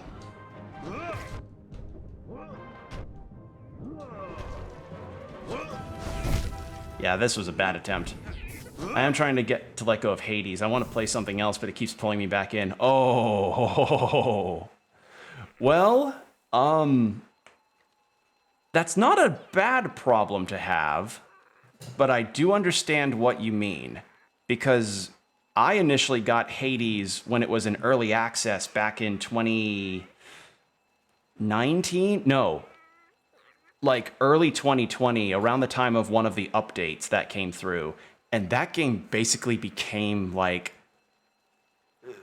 it became one of my top played games on Steam over the past few days. I have hundreds of games in my backlog. I understand it completely. Hades looks like madness. It's fun. It's so fun.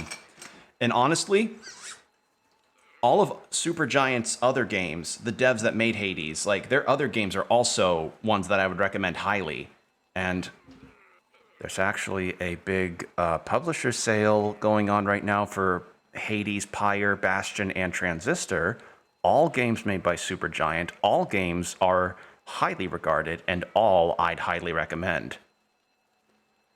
Transistor is in my backlog. Dallas, that game's like Art Deco aesthetic and combat system are really unique, and the story it tells is really good. Like its soundtrack is also fantastic because it's a Supergiant soundtrack. But yeah, right now is the best time to try Supergiant games out because their sale has 3 out of the 4 games I mentioned be 80% off, meaning some of them are below $3 or $4. Just saying. Like at the time of streaming this, if you're watching this on YouTube, like far after the fact, sorry. But yeah, now's a good time to get Supergiant's games, especially since Hades 2 apparently is going to come out in early access this year, I think. Still can't believe they're doing a sequel. That's very different than what they normally do. But yeah, Hades is an easy recommend from me.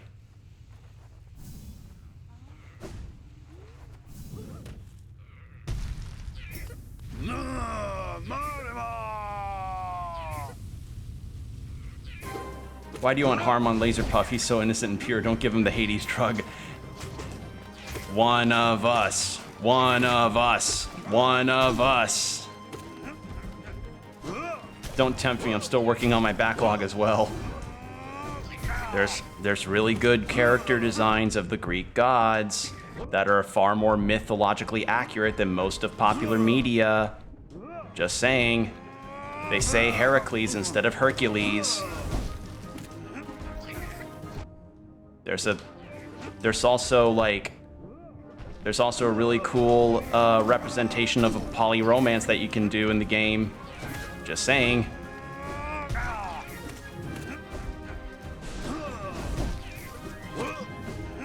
Oh, you little cheek.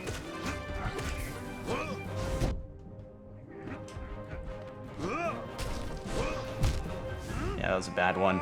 That was a bad attempt. But yeah, that's something that I really appreciate with Hades as far as its like style of writing is the way that they're able to represent myth super well and be able to represent the various aspects of Greek mythos like accurately enough to what real world documentation we have, but also take their own spin on it. And they do it in a very clever way. Like it wasn't until Hades release that I knew that Zagreus was an actual Greek god. Like I thought he was made up like Kratos, but no, Zagreus is a real Greek god. So, yeah. There's a neat thing for you.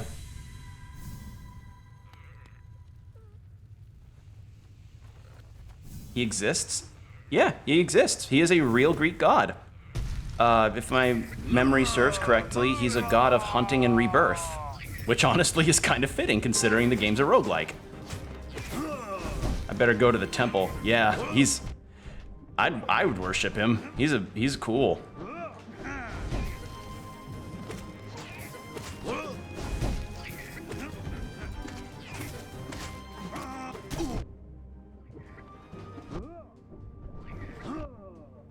I think what's also tripping me up is that I don't have my Thorns badge, which has usually been helpful for me with boss fights where it gets chaotic and I get hit a lot.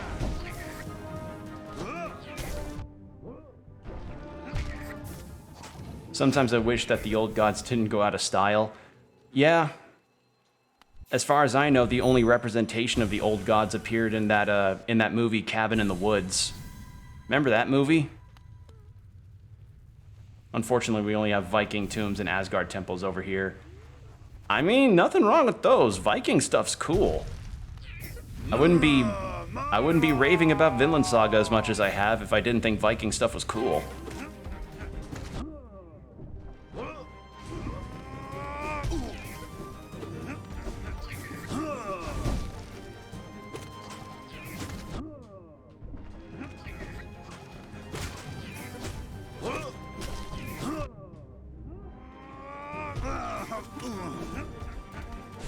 That movie was awesome. Yeah, it was really good.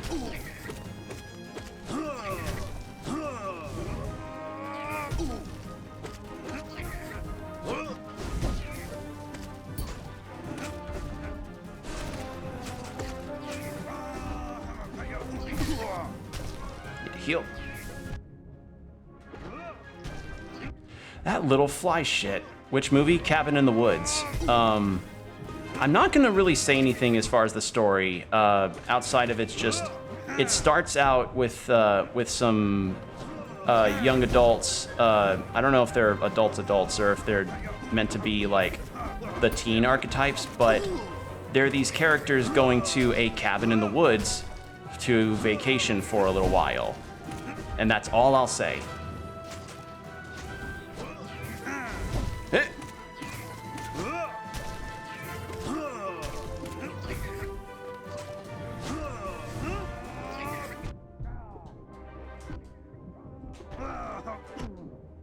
Please, let me breathe. Ow! Dallas reviews movies on the regular. I'm sure he's seen it. I imagine if you probably like saw some scenes, you'd probably know what we're talking about. There's a very famous bit. I won't say what it is for those that haven't seen the movie, but there's a part in a movie that's like, I have seen it, I didn't review it. Oh, okay. Yeah, good movie. I'm gonna drink a little water before I try again.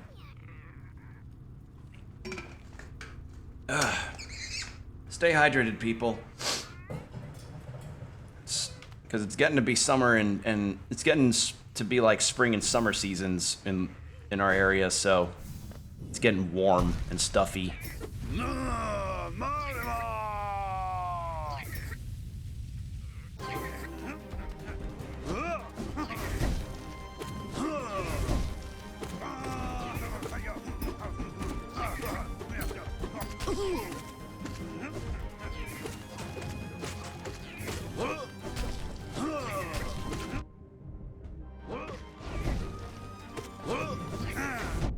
Oh, you jerk.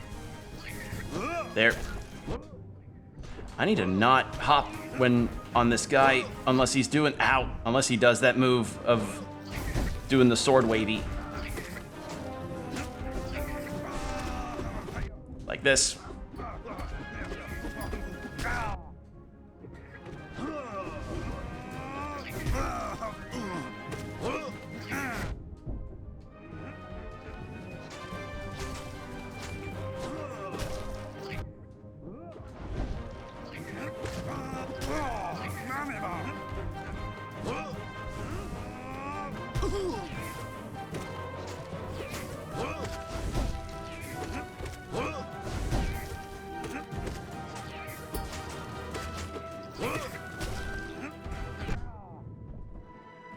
Heal up.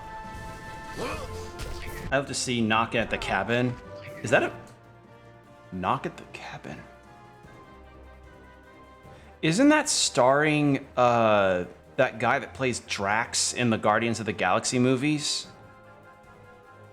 Batista, I think. Isn't that starring him? I think I remember hearing David Batista. Yeah. I think I've seen advertisements of that, but I don't. Like, apparently it's about like a sacrifice needing to be done through a family, but I don't know, like, I don't really know anything else about it because if I'm being completely blunt, I have not been interested in seeing many movies lately as far as like going to theaters and just picking something out. Like the last movie I went to go see was the Mario movie. And that was the first movie that I had seen since Sonic 2 last year, I think. Was Sonic 2 last year? I think it was. Oh yeah, I beat him.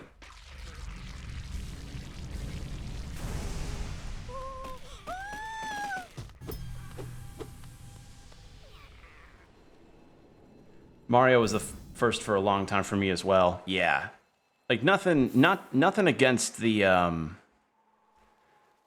nothing against movies that are being made. I just find that a lot of movies nowadays have just not really made me be excited.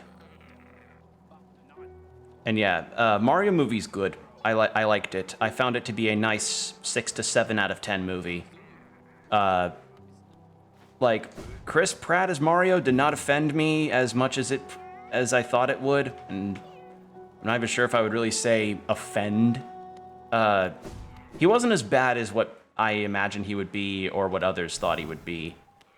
And easily the two best cast members by far, Charlie Day as Luigi and Jack Black as Bowser. Like, those two were literally perfect for their roles without any shred of doubt. Seth Rogen as Donkey Kong was good. Anya Taylor-Joy as Peach was good. I liked the nihilistic Luma. Like that blue Luma that just kept talking like death stuff. That was really funny. The only thing that, well, it was adorable. It really was. The only thing, there's two things that made me kind of irksome about the movie. One was, and I'm sure you all probably noticed it too, and I've talked about it before, but the movie felt like it was going on fast forward. Like, it was going on like really quickly. You know what I mean? Like, not in any way of like, oh wow, we were sitting there for 3 hours, but it turns out it felt like only half an hour passed, but turns out 3 hours passed. What good pacing.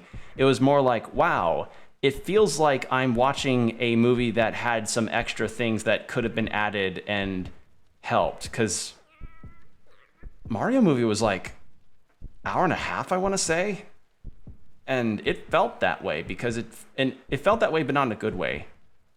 I have to work on my X. Yeah, keep it under wraps, you two. Keep the role playing to a relative minimum. But yeah,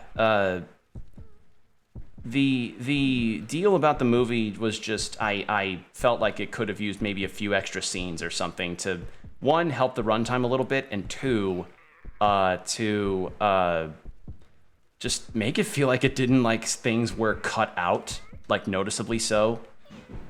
And then the second one, and this one is very much a me gripe, and probably other people felt this way too. So you all know that blue toad that it was in Peach's castle that was counseling her and being like, I didn't feel like it dragged her, it felt rushed. I guess it's a case by case basis thing. But case by case basis probably. I felt it could have slowed down a little bit. But back to what I was saying, the blue counselor toad was essentially meant to be like this wiser toad that was counseling Princess Peach on, like, her war efforts on trying to stave off Bowser, and her trying to be like, oh, we'll ask help from the Kong Kingdom. I saw the scene you were talking about. I thought it was appropriate.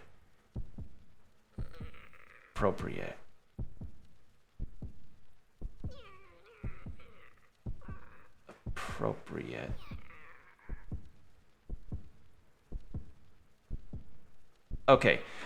Oh, no, no, all I'm saying is, why the fuck was that blue toad not Toadsworth? Why was it not Toadsworth? What is it about Toadsworth that makes Nintendo want to erase that poor character's existence? Like, when was the last time you ever saw Toadsworth in any Mario-related thing? Mainline, side game, or otherwise?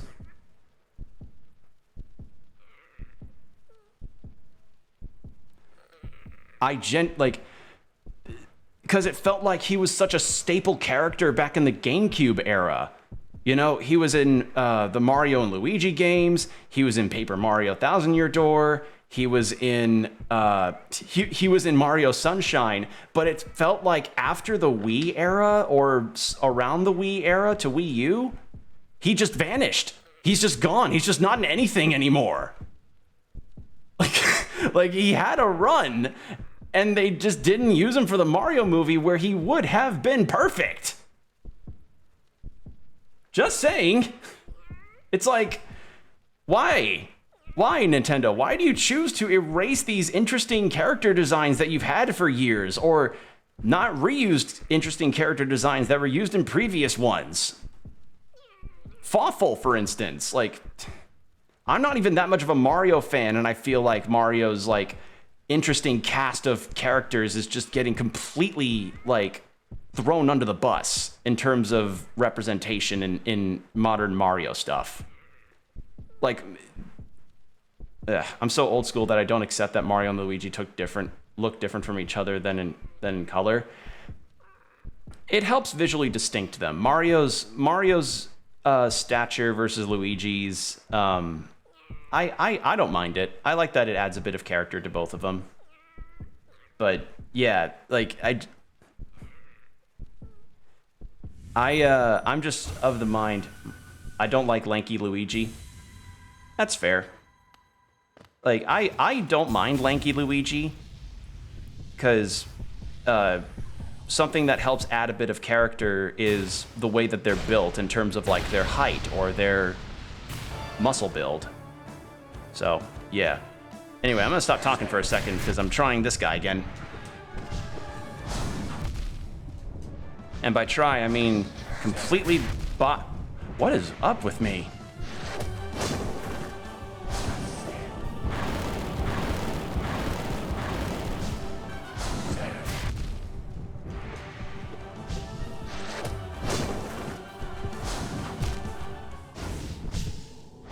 What are your feelings on Cranky Kong? I liked him in the movie just fine. If I'm not that as into Mario as others, I'm definitely not as into Donkey Kong as others. So I don't know how others feel about Cranky Kong in that movie, but I was okay with him. And honestly, I was fine with Donkey Kong too. Like, I kind of like that Donkey Kong is essentially just this kind of showboater that was trying to get his father's respect. I liked it. It was a nice moment. And the fight between him and Mario was really cool. Like, if not for nothing, no matter the criticism, it's hard to deny that at the very least that the Mario movie looked good and animated well. You know, like that movie was very nicely animated and very nicely put together in terms of visuals. And the music renditions were also nice. Could have used a little less licensed music though, but that's just an Illumination thing, I think.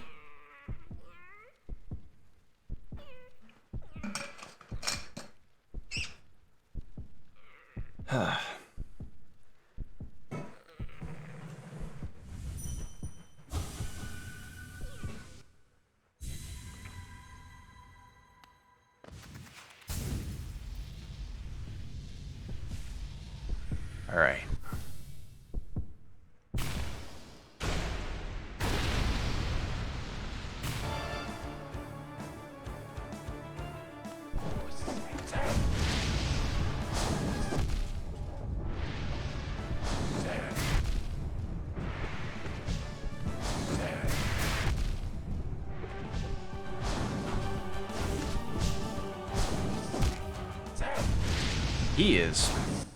Grim is really rough. He is a rough fight. I'm pretty easy to please unless we are talking about talking comics. Yeah, I'd say I'm relatively easy to please myself. I'm not the kind of person that does nitpick a lot of these things, but if it's something that I'm very interested in, I do tend to sort of notice the flaws and be like, I don't know how I feel about that. Especially if it's something that I have a very strong interest in. Like, I guess another hot topic as far as adaptation stuff, The Witcher. Apparently, some season 3 stuff is going to be planned soon to be revealed, and I don't know, since Cavill's not going to be playing Geralt anymore, and like that show definitely went a very different direction from the books, which, if I remember right, I thought they were going to keep to the books. I just, like, I get heated about that because I really like The Witcher. But I guess another example, if we want to go comics, is Invincible, where I read the comics and I actually ended up... I would say that from reading the comics of Invincible and remembering the show, I like the way they adapted a lot of things except for a couple parts. They always say that to get the people to watch. Yeah, that's true. It's just... I can pin some exact moments in season 2 though that made me go like, oh, that was not in the books. This is invented for the show. And I don't think I like that. Like I don't know. Netflix show running definitely has a long way to go to be able to satisfy on all levels. It's going to end up being a thing where it's like first season of Witcher will be good, but if you like the books, seasons 2 onwards are going to feel a bit weird. Invincible's so good. I haven't watched the TV show. The TV show, I say, is like I have the first Invincible compendium book, which is, you know, a big collection of all of the issues. Not the whole run, obviously. That'd be a fucking massive book, but it's a big chunky book, and the first season of Invincible covers a very small amount of that big book, so they have a lot of material to work with if they get renewed for more seasons. And I would say from reading the comics, as I said, they did a good job at adapting it outside of changing they changed one character for the worse. But otherwise, I actually like a lot of the changes they ended up making as far as as far as like character stuff and maybe like adding in some parts from like post point where the I don't know if you've read the comics and then you watch the first season or vice versa, you'll start to notice where they rearranged certain plot points to fit within season 1 to make it a bit more of a narrative deal. They can't go 1-to-1 with the comics, then there are no surprises. Who's making that noise? The gremlin noises, that is my little flying friend here. And the heartbeat is this guy, Grim. It's hilarious. Oh yeah, he sounds like a heavy breathing pug.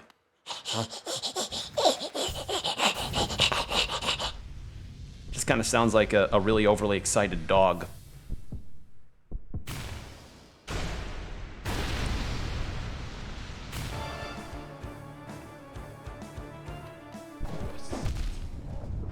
God damn, he's fast.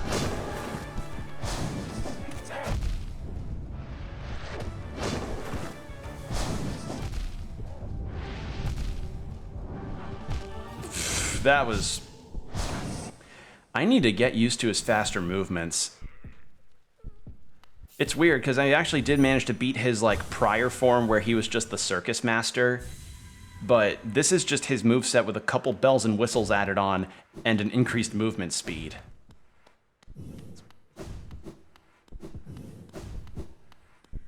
I can see now why this was a boss fight added in the DLC.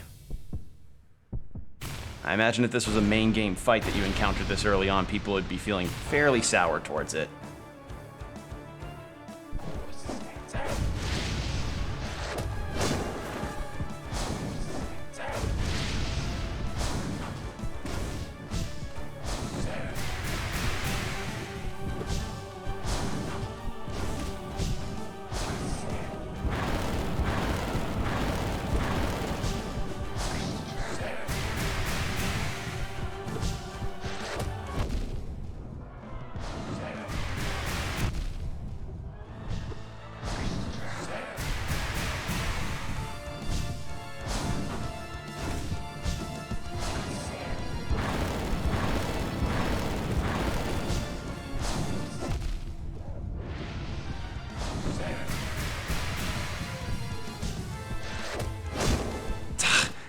I needed, yeah, I psyched myself out. I was like, I psyched myself out because I thought I could move to the right a bit more.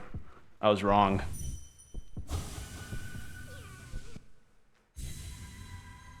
All right.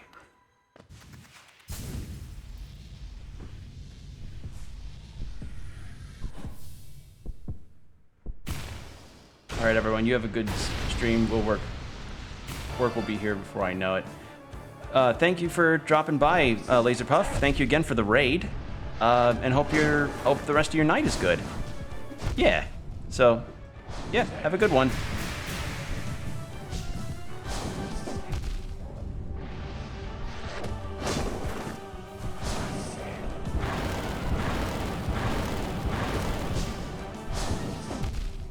I need to not jump when So the pattern that was there before was that I would jump above him and then attack before he launches himself up, but due to how fast he's going, I need to not do that. Thanks, you're welcome. Hope your work goes well.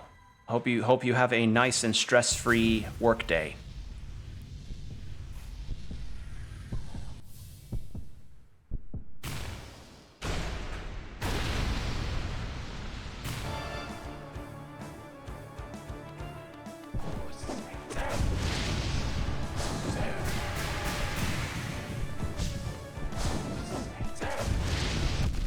Shit.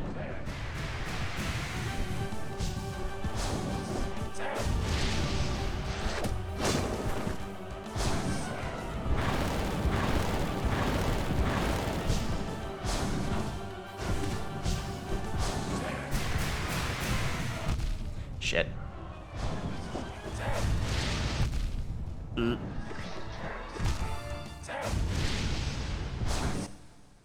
Whew. Oh, I'm stretching my back out. Oh, I've been shrimping for a good minute. I'm gonna stand up real quick. My back's giving me some issues. Oh, oh God. Did you hear that? Oh. Sorry, that was my back.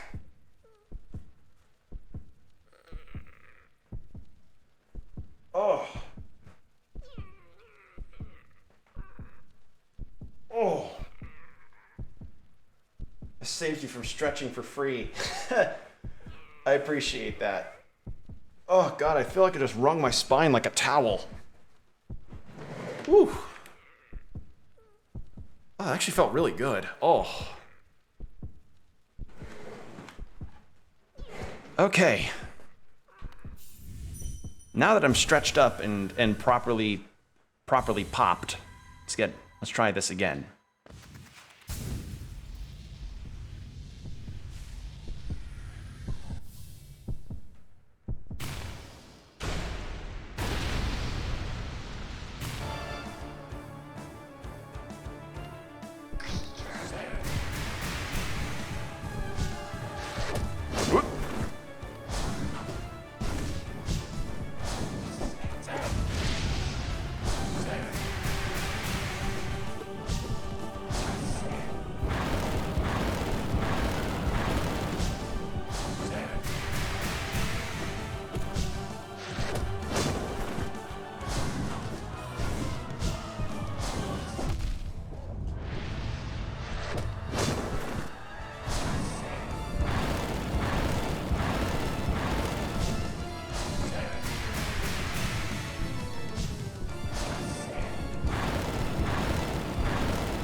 Bit of a gamble with that one.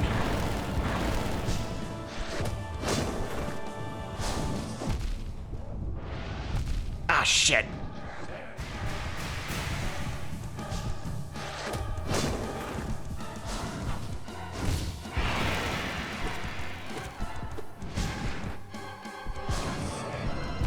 Oh, shit.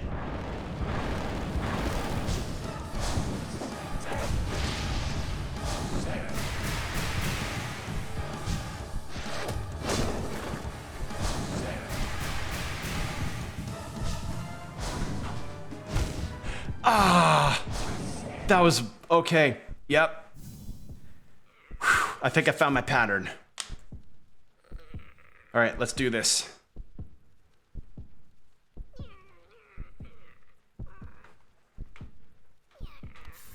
I'm not even really sure what I get for a reward for fighting him, but he's kind of fun as a fight, so I want to keep going.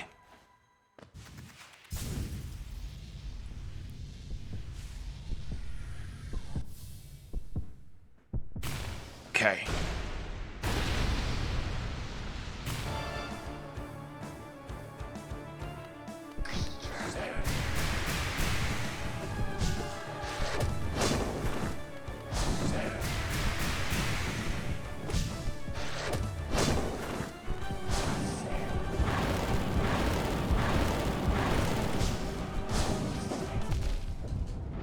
Okay, I was cornered that way.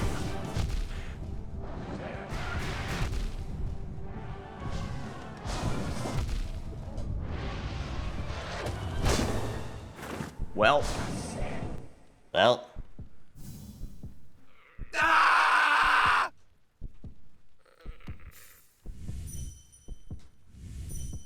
I feel like my buttons are messing up too. Maybe I'm overthinking it. I mean, maybe I'm panicking so quickly that I think I press it when I don't. Because that happens sometimes. Oh, wait. What's that? Is that like a pineapple skull?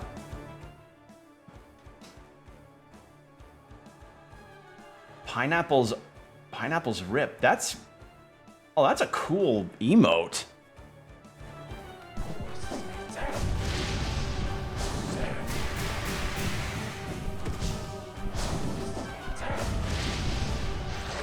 What?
Yeah, when I got hit by that, my fate was sealed.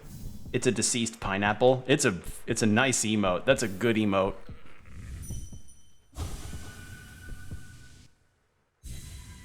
Ah, my eye's burning from staring at the stream. I may give this like a couple more attempts and then probably stop for the night because I do have to get a good full night's sleep tonight for work.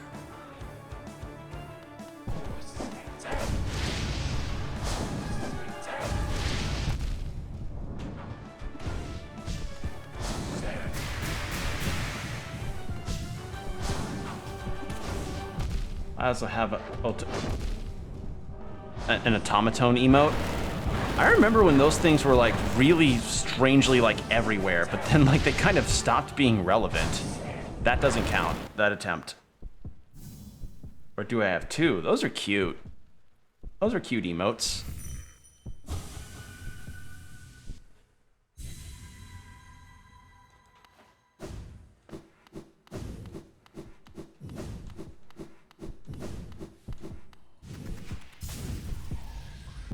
How does automatones ever stop being relevant? I don't know. I just haven't seen them around, like, in meme format very much.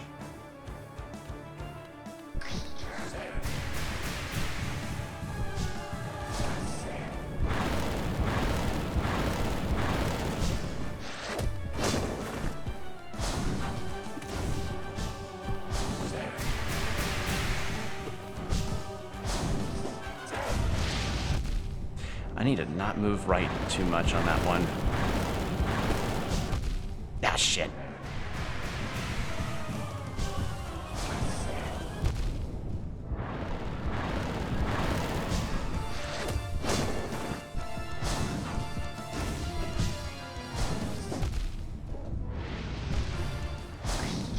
All right. One more, and then I'm gonna be done for the night. Because I have some obligations, and I will make it the one more thing. It's not going to be like in Elden Ring or Dark Souls where you go like, oh damn it, just one more. Oh, that was a bad attempt. No, that attempt didn't count. Just one more. No, one more, and then that's it.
Yep. All right. That's enough. Which games do you have in your backlog? I've got a few. Two of which I actually have lined up for a potential stream in the future. Because I Tomb Raid? I do not have Tomb Raider. If that's what you're asking. Oh, for a raid.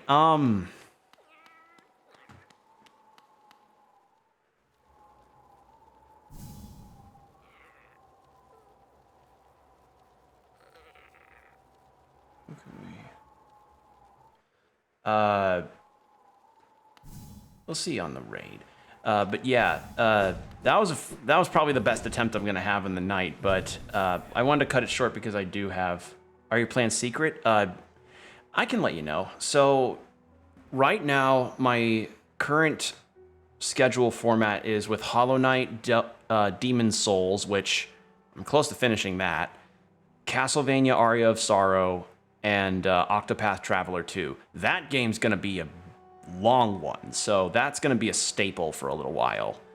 When I finish Demon Souls, I'll probably post a poll on Twitter on whether or not y'all would want to see the Outer Wilds DLC or Citizen Sleeper, because those are the two up next. I want to do the Outer Wilds DLC because I hear that's really good, and I happen to really like the Outer Wilds.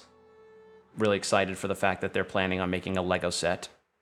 And Citizen Sleeper, I just hear is a really, really interesting, like, visual novel-esque role-playing game where you play on where you're on a space station and you're a cyborg. So, yeah. I'll let plans be known later, but those are the broad strokes of my plans right now. All right. Sounds interesting? Yeah. I've been, like, if you look at the game, the character art in particular is something that really drew me to it, because I really love the character design and art of the game. So that's one. Outer Wilds DLC. I do want to do the Resident Evil 4 remake, but I'm kind of waiting until I'm able to actually afford to get it, and I'm gonna get it on the PS5 because when I attempted to stream the demo of it on the PC, my PC, I think, is a bit underpowered to be able to handle that game. So I'd rather just get the PS5 version. So, yeah, it is what it is. But yeah, thank you all for joining me tonight. It's been really fun watching me get my ass handed to me by two really difficult bosses. But if you liked what you saw, thank you for checking me out. And thank you again, Laserpuff, for the raid. And thank you, everybody, for just sticking around. So, yeah, stay hydrated, keep your postures checked, and I'll see you next time. Bye.